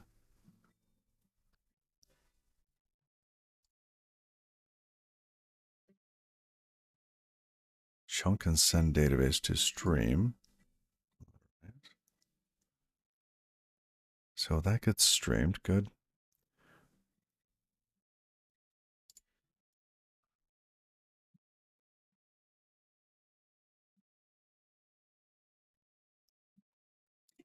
Here, let's take a peek real quick.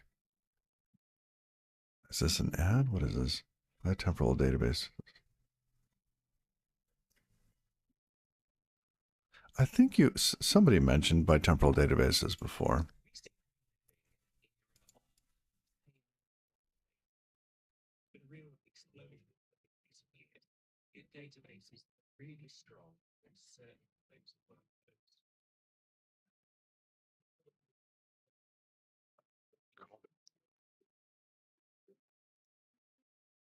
Oh, and an ad. Skip. I see. So there's. I think I have seen this gentleman on the left here.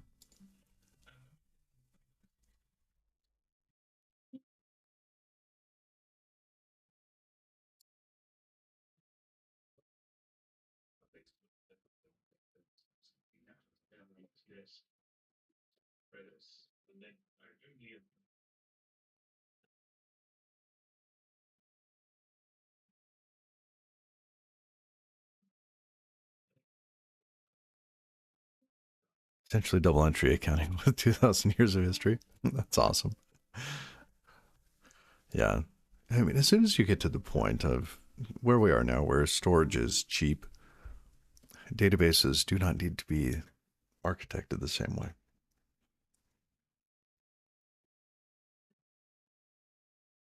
Oh, I'll tuck that away for later, but thank you.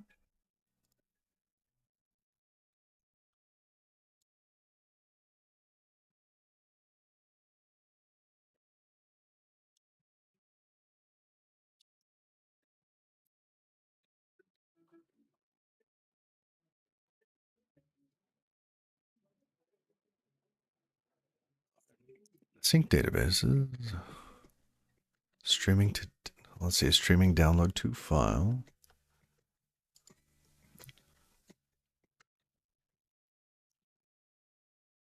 So we get the previous pieces here. Assert stream database updates event.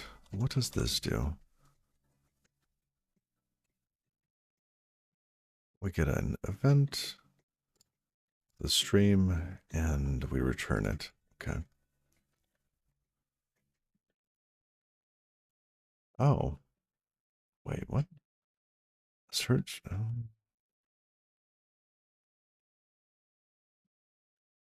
We drop it immediately.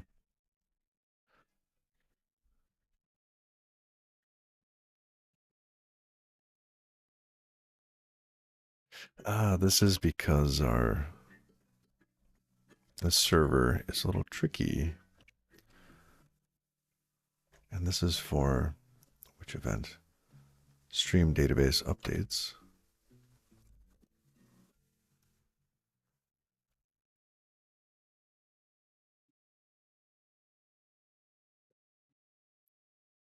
Okay. So with our one-shot channel, if we get an error, right, it's dropped, then we create our own, we forget it, and then send a response.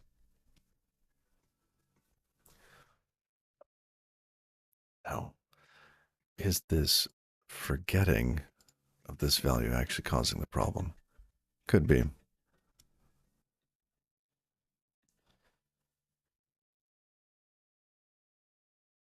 Because the server might not ever shut down.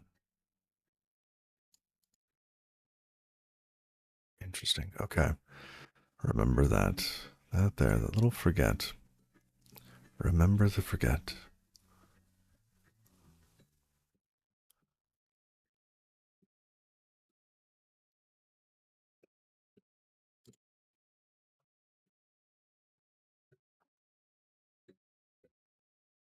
And then we tell it to shut down. We notify the waiters. This is just our shutdown piece. It's a notify object. We tell it to notify everybody that's interested. And that should shut everything down. But because we're not getting to this point here, everything fails. Okay, nice. This is a nice, clean issue. I think the issue is likely our forget here. The reason we have the forget is so that it would actually cause one of the other tests to pass. I suspect the correct answer here is to not do this at all. And yeah. We just need to give it a proper response.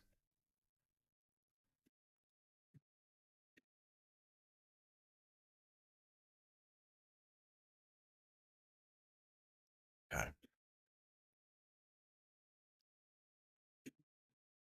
Do we do this anywhere else? Let's just double check. Not there. Not there. That's a one-off. Okay. Well, so much for being clever, past self.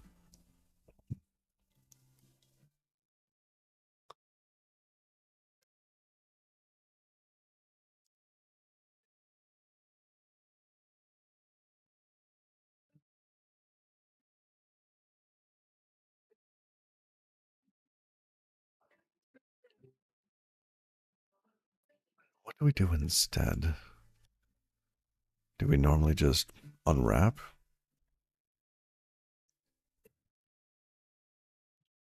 Yeah, we just expect that it's never dropped. Okay. Well, in that case.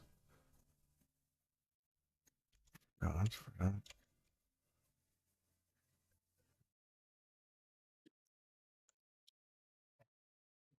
Okay, I think the expect is wrong. Oh, no. This is correct. This is correct.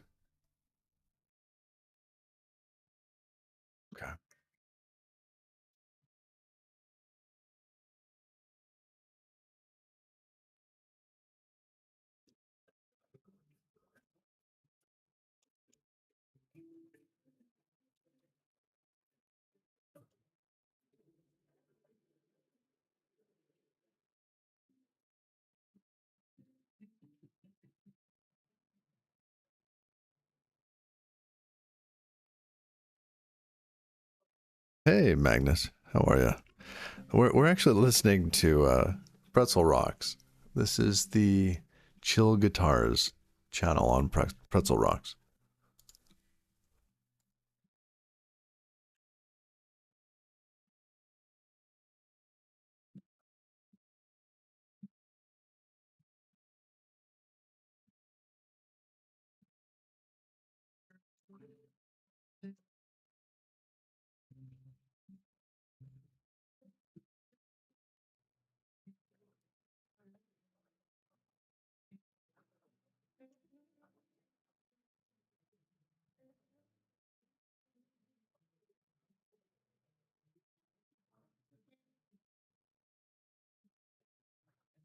But what sort of response are we expecting?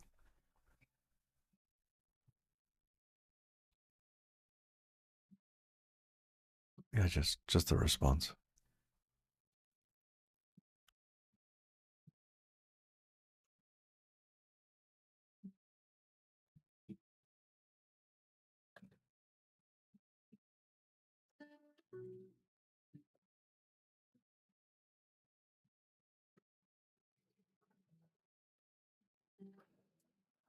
Before it was lo-fi, yeah.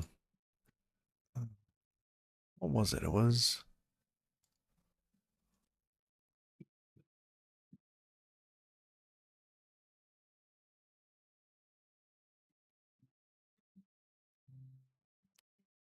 it's kind of bounced between their stuff.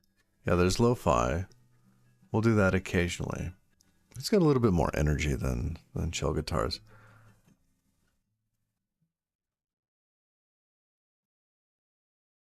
Sometimes we'll drift into funk.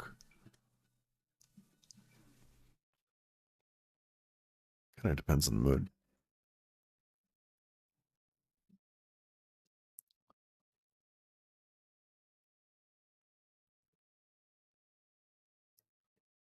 Okay. So now we should get some errors here. Stream database updates. This is going to drop all over the place.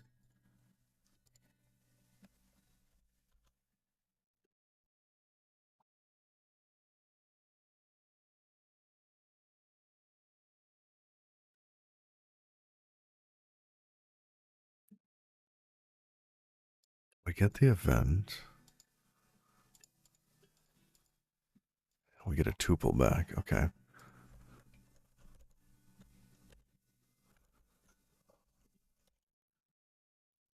Yeah, see, it's going to just fail everywhere.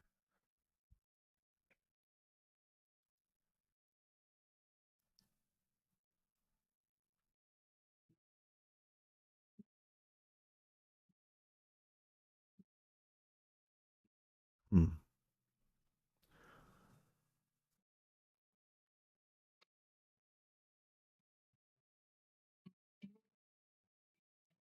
I think in most places we just have to hold on to onto the stream.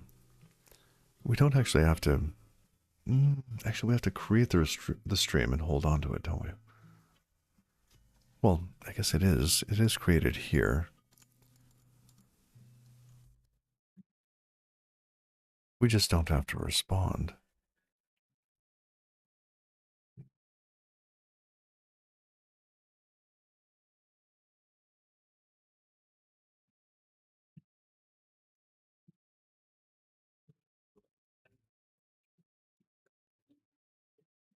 Okay.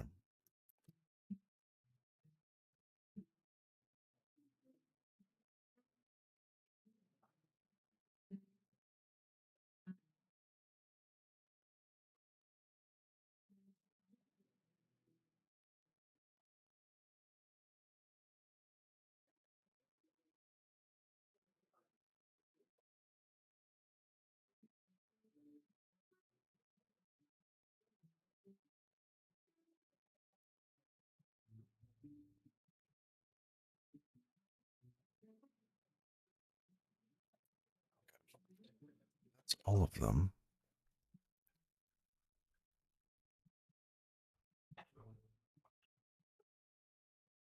Oh,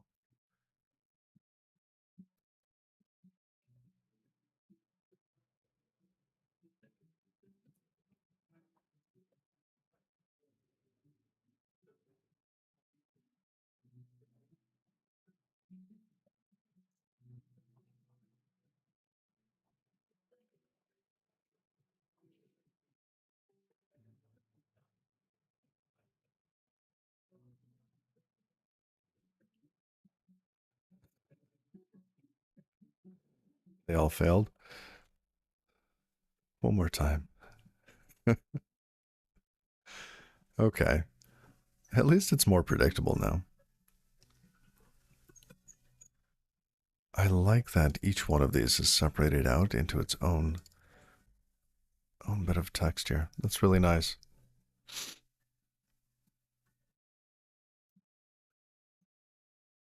Okay. Back to where we were. Oh, yeah. So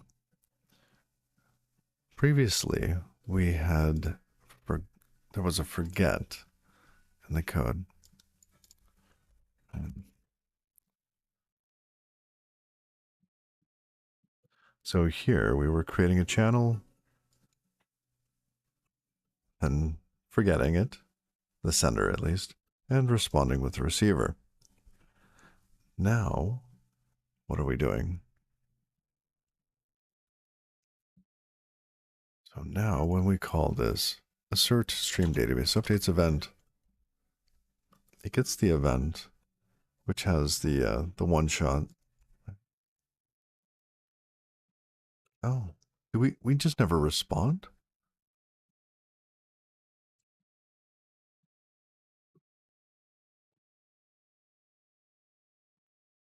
Well, that's silly.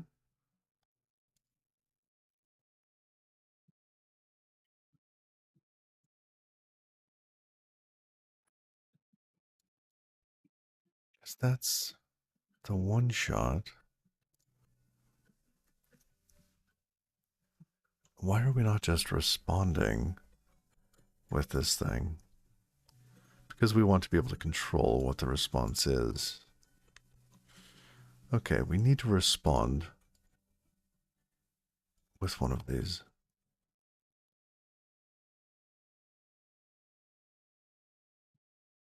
Hmm.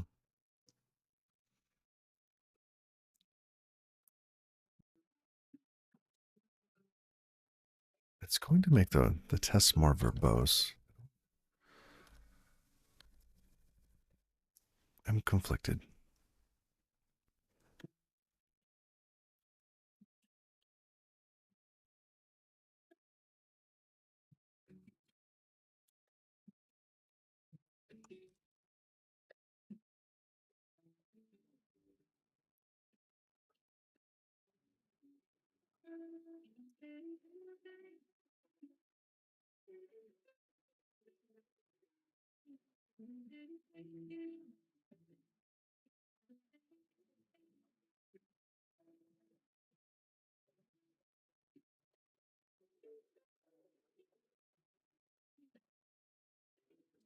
What does this want? It wants a result.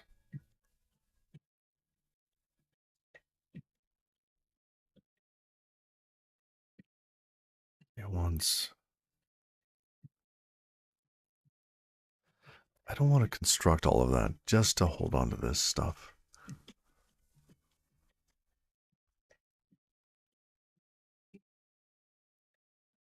Okay. Where is this actually used? Let's get rid of that and that. Here. This is the full bit.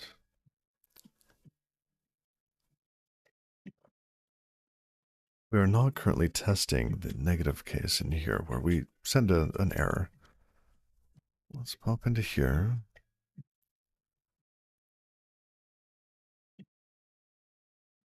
Let's get rid of that.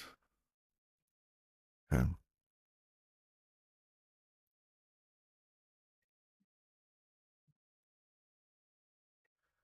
So we send RX. We want to return database transaction stream.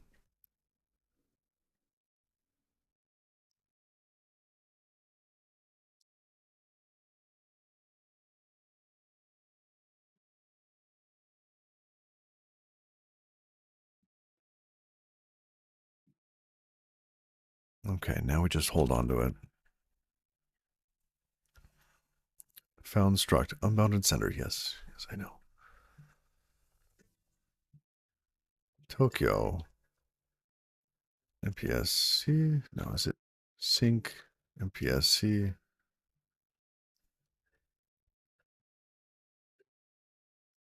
Bounded sender.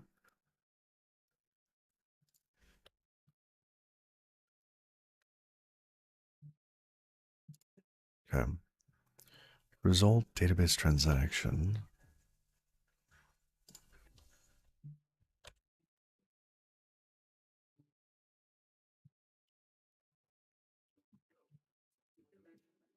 Is that correct?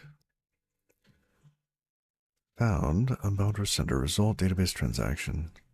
Expected result. What? No. Oh, because I. Okay.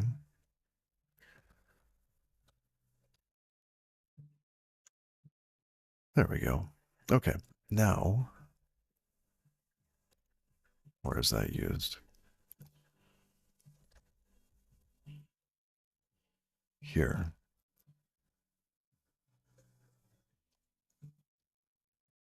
Stream send.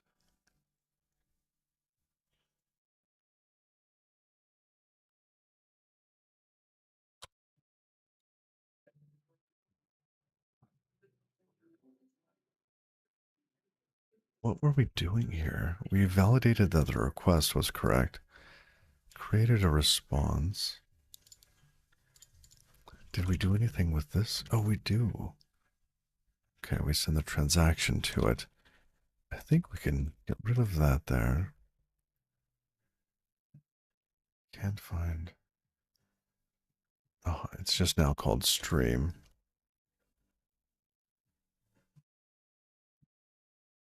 Okay.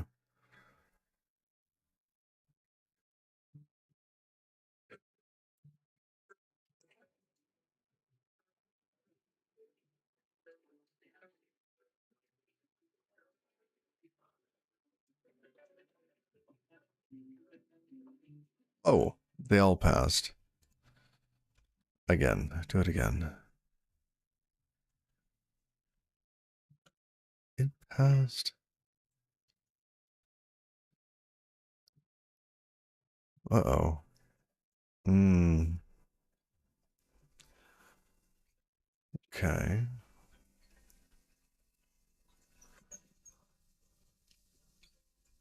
The others have been so much more consistent. Test DB sync if stream error with out of range. That's the second to the last. Okay. Why did you fail?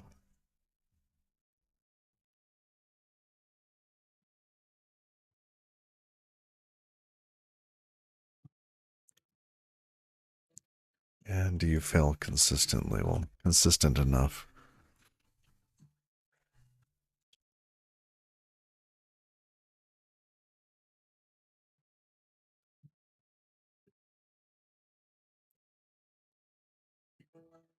Okay. The others are holding steady. This is nice.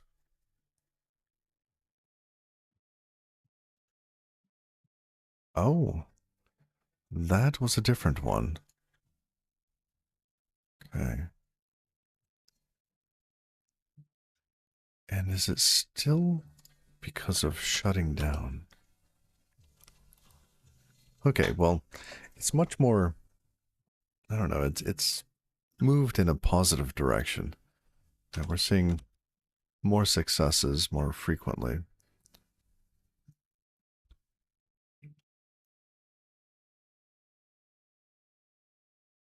All right, so we have two failures happening, this one and whatever the other one was.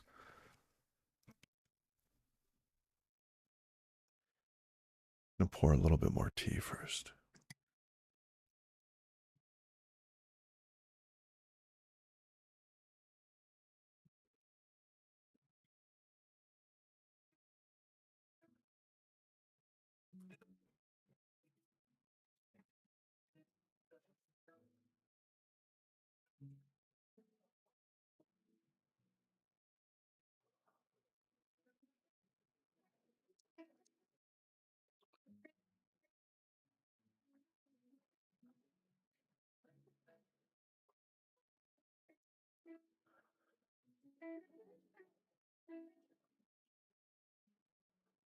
Okay.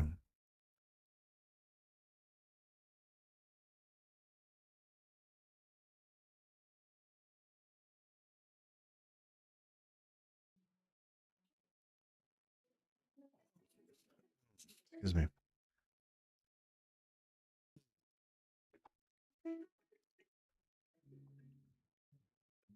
Let's see. Do we get to... Let's add some logging here.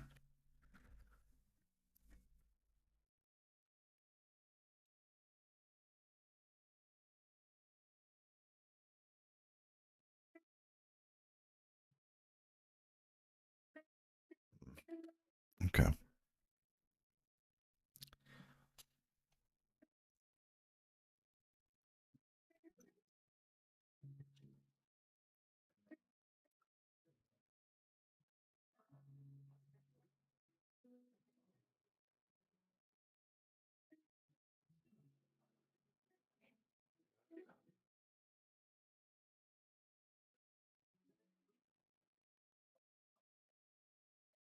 That's a different one.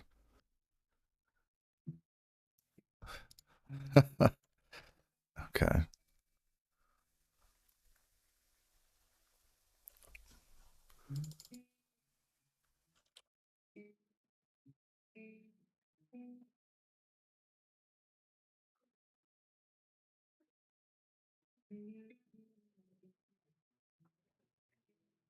Hmm.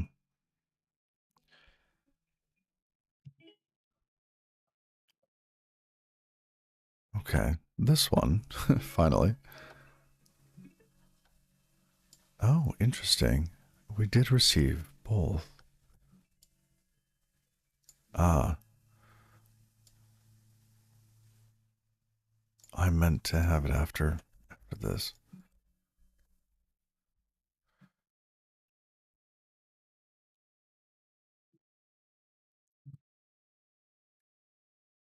I suspect we won't see this line here. I just want to confirm it.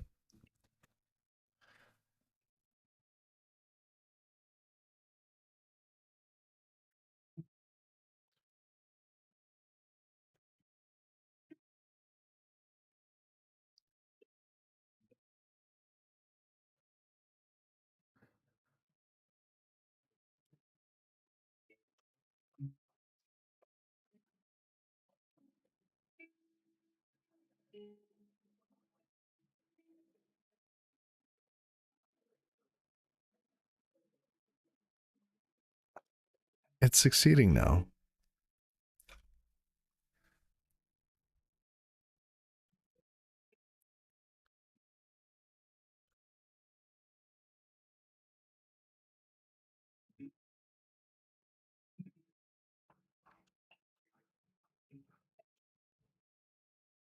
We need a rock solid consistency here.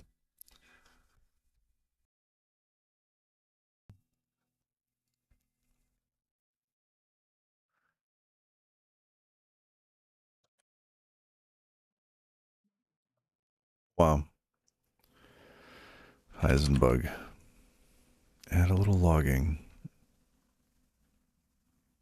Oh, just when I start to complain about it.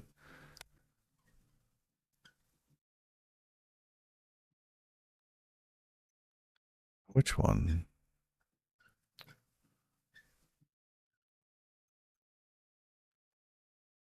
Okay, that's this one.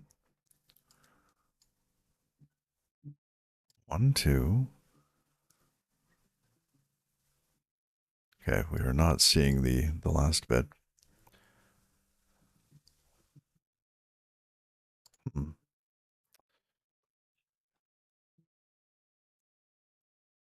So, shutting down number 1, number 2, and number 4.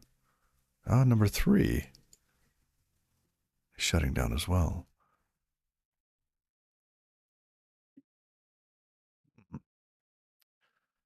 So what's holding it up? Sync manager handle.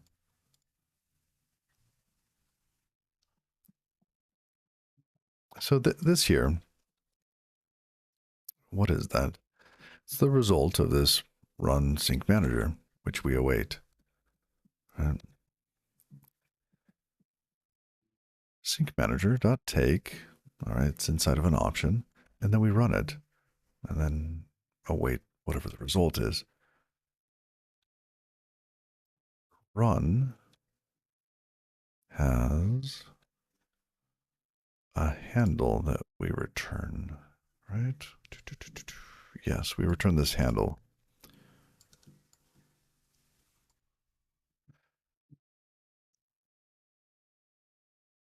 Okay. So for whatever reason, this loop is not shutting down. Oh, we got this big shutting down bit here.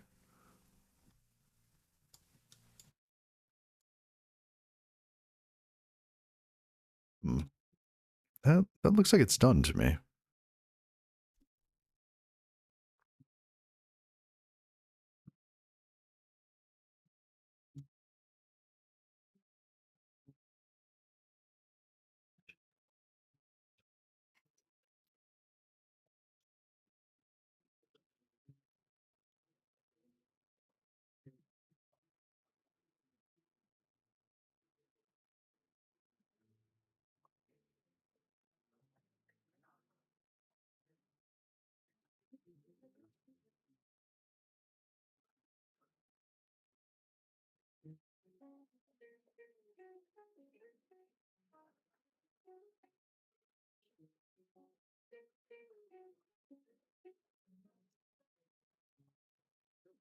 Received shutdown. Training the tasks. Shutdown. Number 3, DB Sync is shutting down. Good. Number 4, Stream database updates shutting down. Okay, on the reconnect. Log result reconnect. What is this?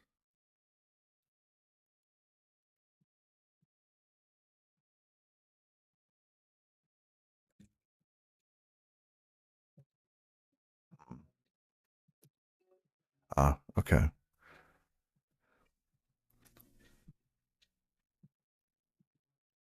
Stream database updates wanted to reconnect. Why?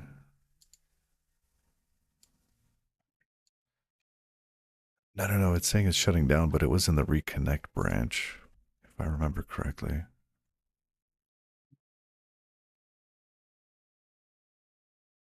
Yeah. Okay. So if we look at this, oh, we did say reconnect. It didn't. Hmm. Could this be it? I don't think so, because we still managed to just exit that function.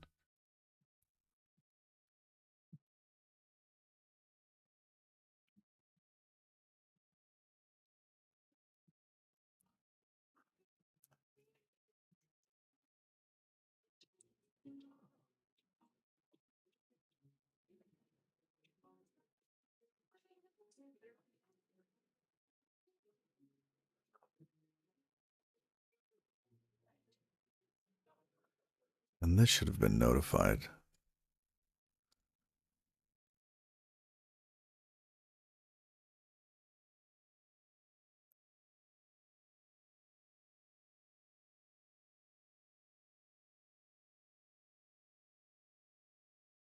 So this was not the case. Wow.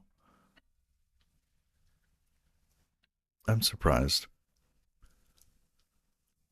But okay, I don't think that's the issue.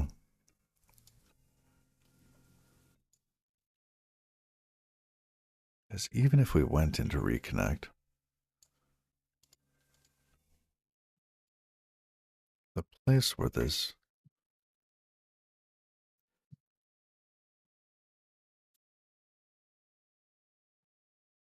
let's see, log result is called in a number of places, but here,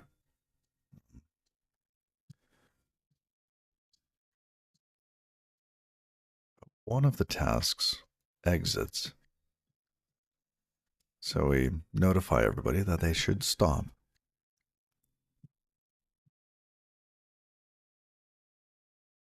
I don't know that this is correct.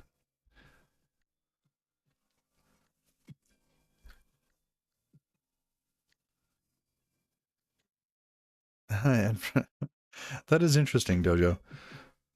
Having a tracking app that gives you the proportion of your time writing tests, coding, running tests, finding bugs, and thinking.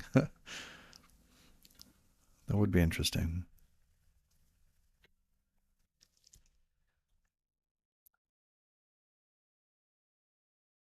Welcome, Horrible Fart. How are you?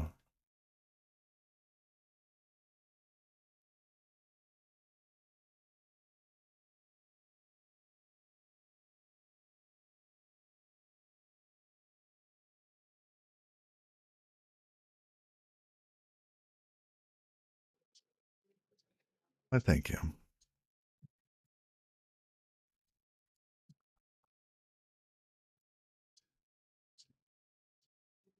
See, I think this is incorrect.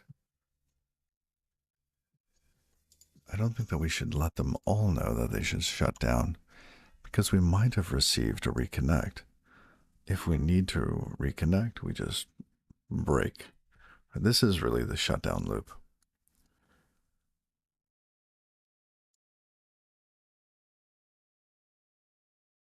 I think there's a flaw here in that we should not notify everyone to shut down if we receive a reconnect. Anything else, though, maybe not for unknown.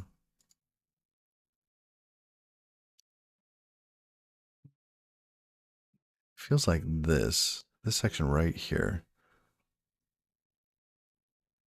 if it's a reconnect,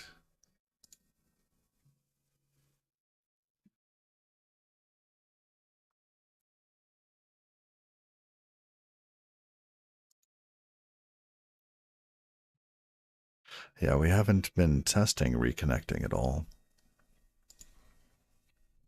So really this is, as I say, roughed in. I'd say the code's probably, 80% there. And it's a big project, so it's going to take a while to get it all in line. But yeah, in this code, you could probably stare at any one section for a decent amount of time and then find something. But that's why we have tests, and we incrementally make improvements.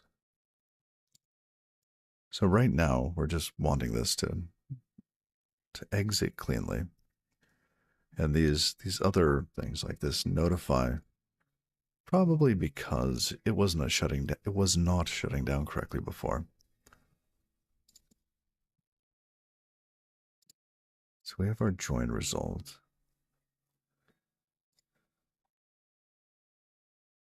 We loop, we continue, break, log, which just loops.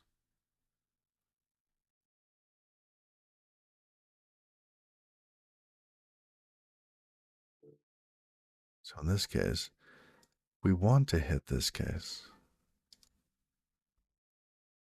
Like that. That's the one we want to hit first. Unknown, we just loop again.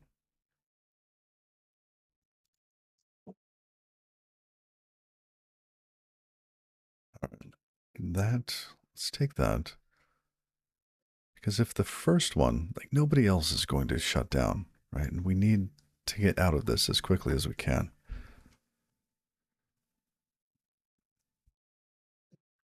So if we have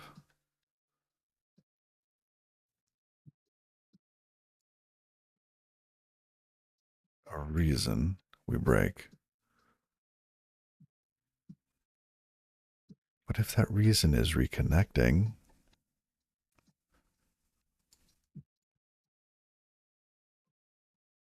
I want to break.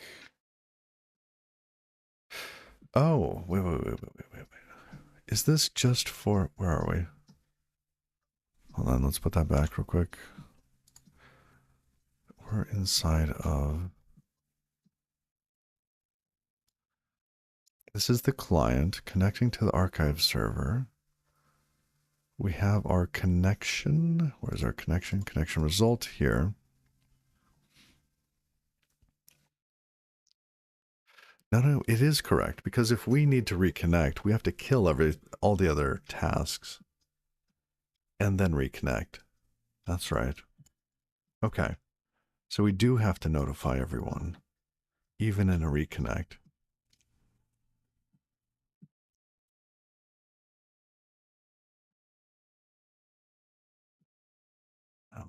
And then that's why we save the reason, because here we need to know why. So hopefully it's the first task that returns, gives us the reason.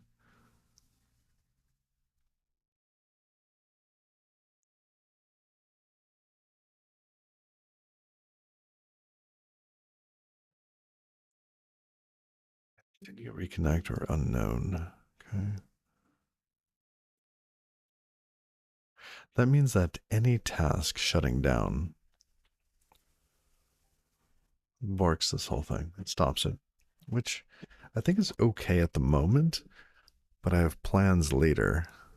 So I might need some other reason, which is like, continue, just carry on.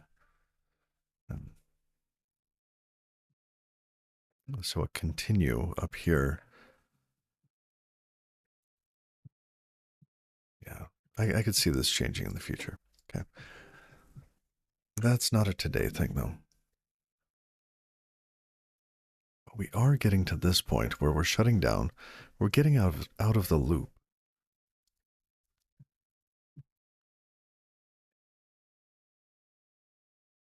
But this never returns. Why? Shutting down. Shutting down sync manager.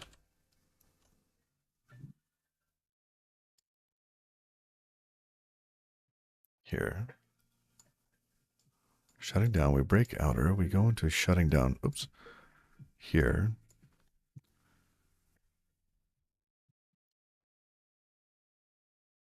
And it just waits.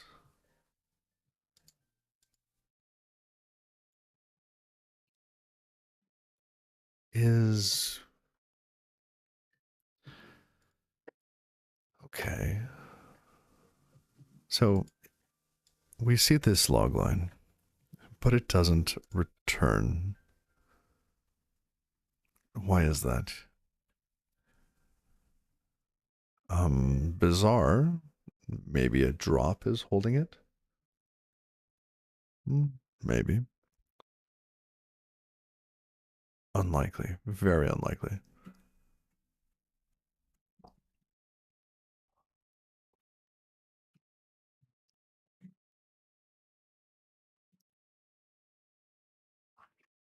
Because we've already broken out of the loop.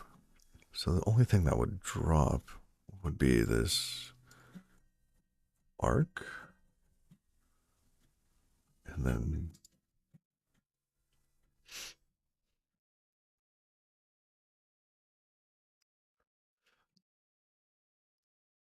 we return this.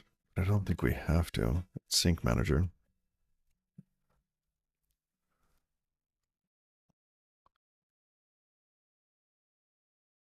Yeah.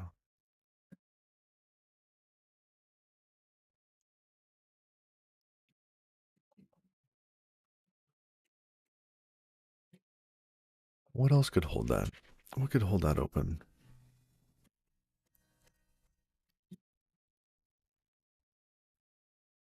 Something could be blocking Tokyo for 5 seconds.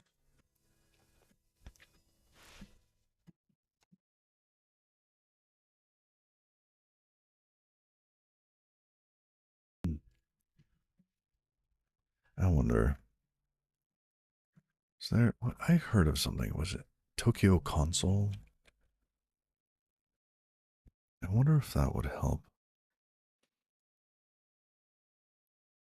A debugger for async Rust. That sounds nice.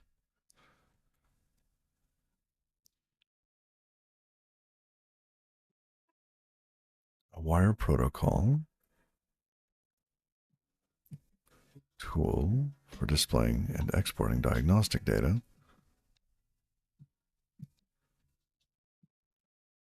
Oh wow, that does look cool.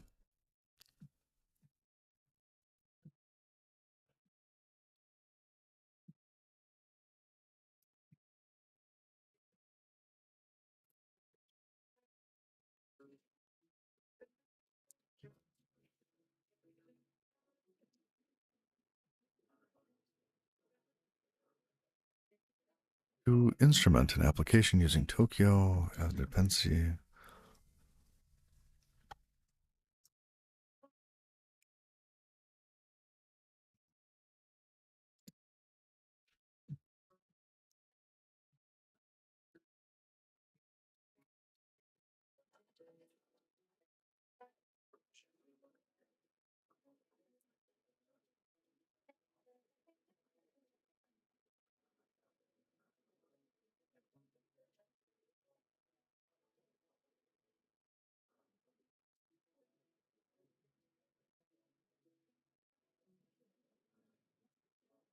Wow.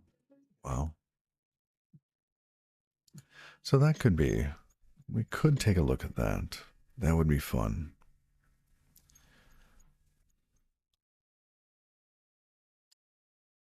Let's see. Let's think for a moment.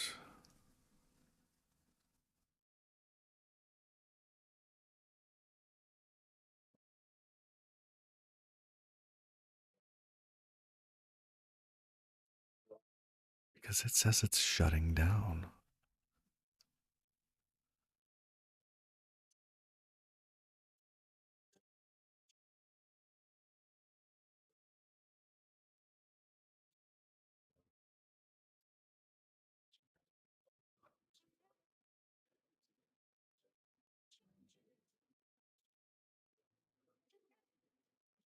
Okay, what else is along the way? Sync manager.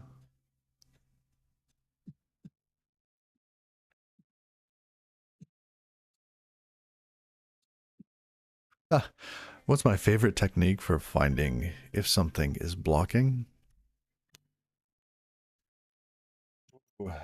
Um, that's a good question. That's basically what we're doing right now.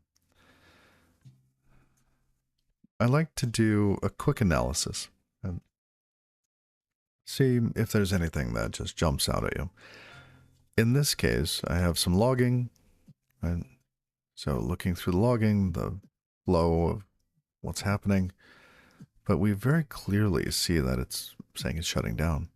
In many cases, I might sprinkle some logging throughout, kind of in a binary search pattern, something that might have an accelerated binary search. Toss, 5 to 10 log lines in. See if one is not getting hit, at least not as quickly as you would expect. In this case, though, where we have some mystery block,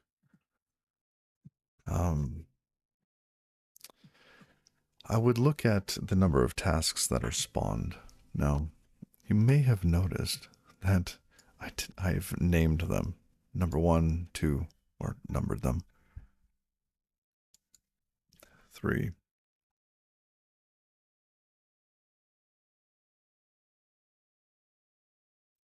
All right, so given that they are numbered, do I have any extras?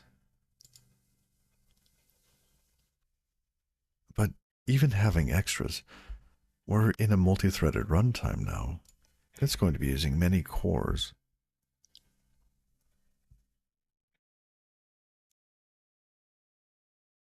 So even if something was blocking, it shouldn't prevent this from shutting down. So let's kind of let's run the maze backwards. And this is one of my favorite techniques. We didn't get here. What's between here and there? Like the last known point. Right?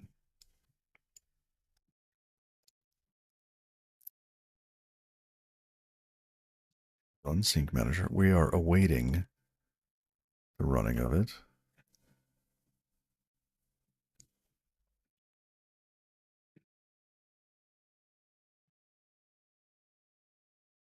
So we have a sync manager. We tell it to run, which really just sets a bunch of elements up.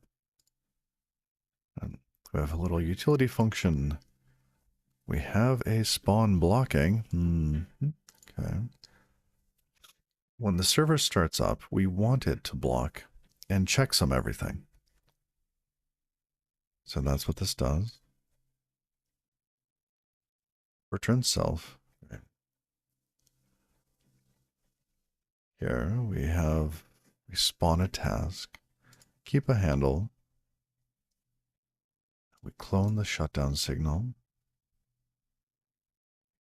Now me should be passed through here. Me is now inside of the Tokyo task. This is the outer loop.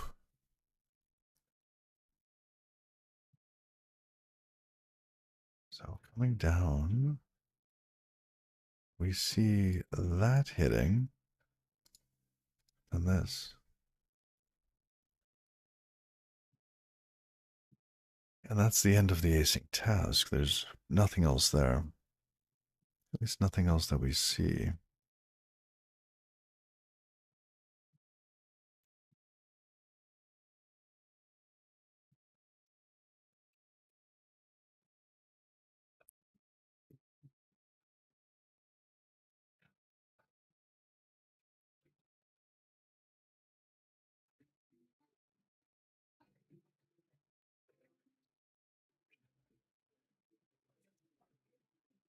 This is very thin.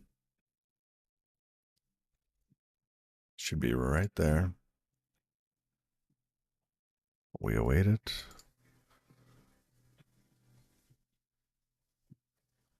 Are we sure we're not seeing that?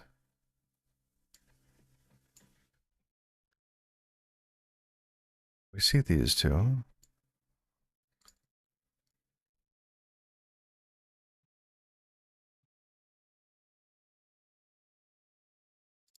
How about we add a pan? Okay, this is another fun technique. Kind of knowing what we see here, right? We get a reconnect here. We get, what's it? Number 1, 2, 3, and 4 kind of shut down in order.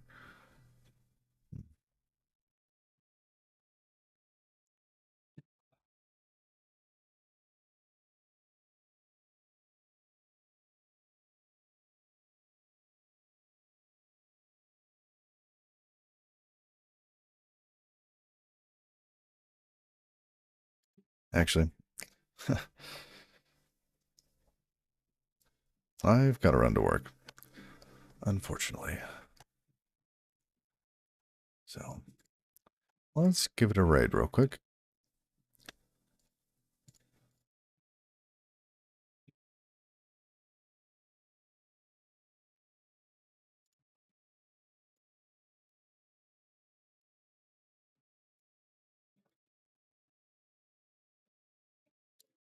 Who shall we raid today?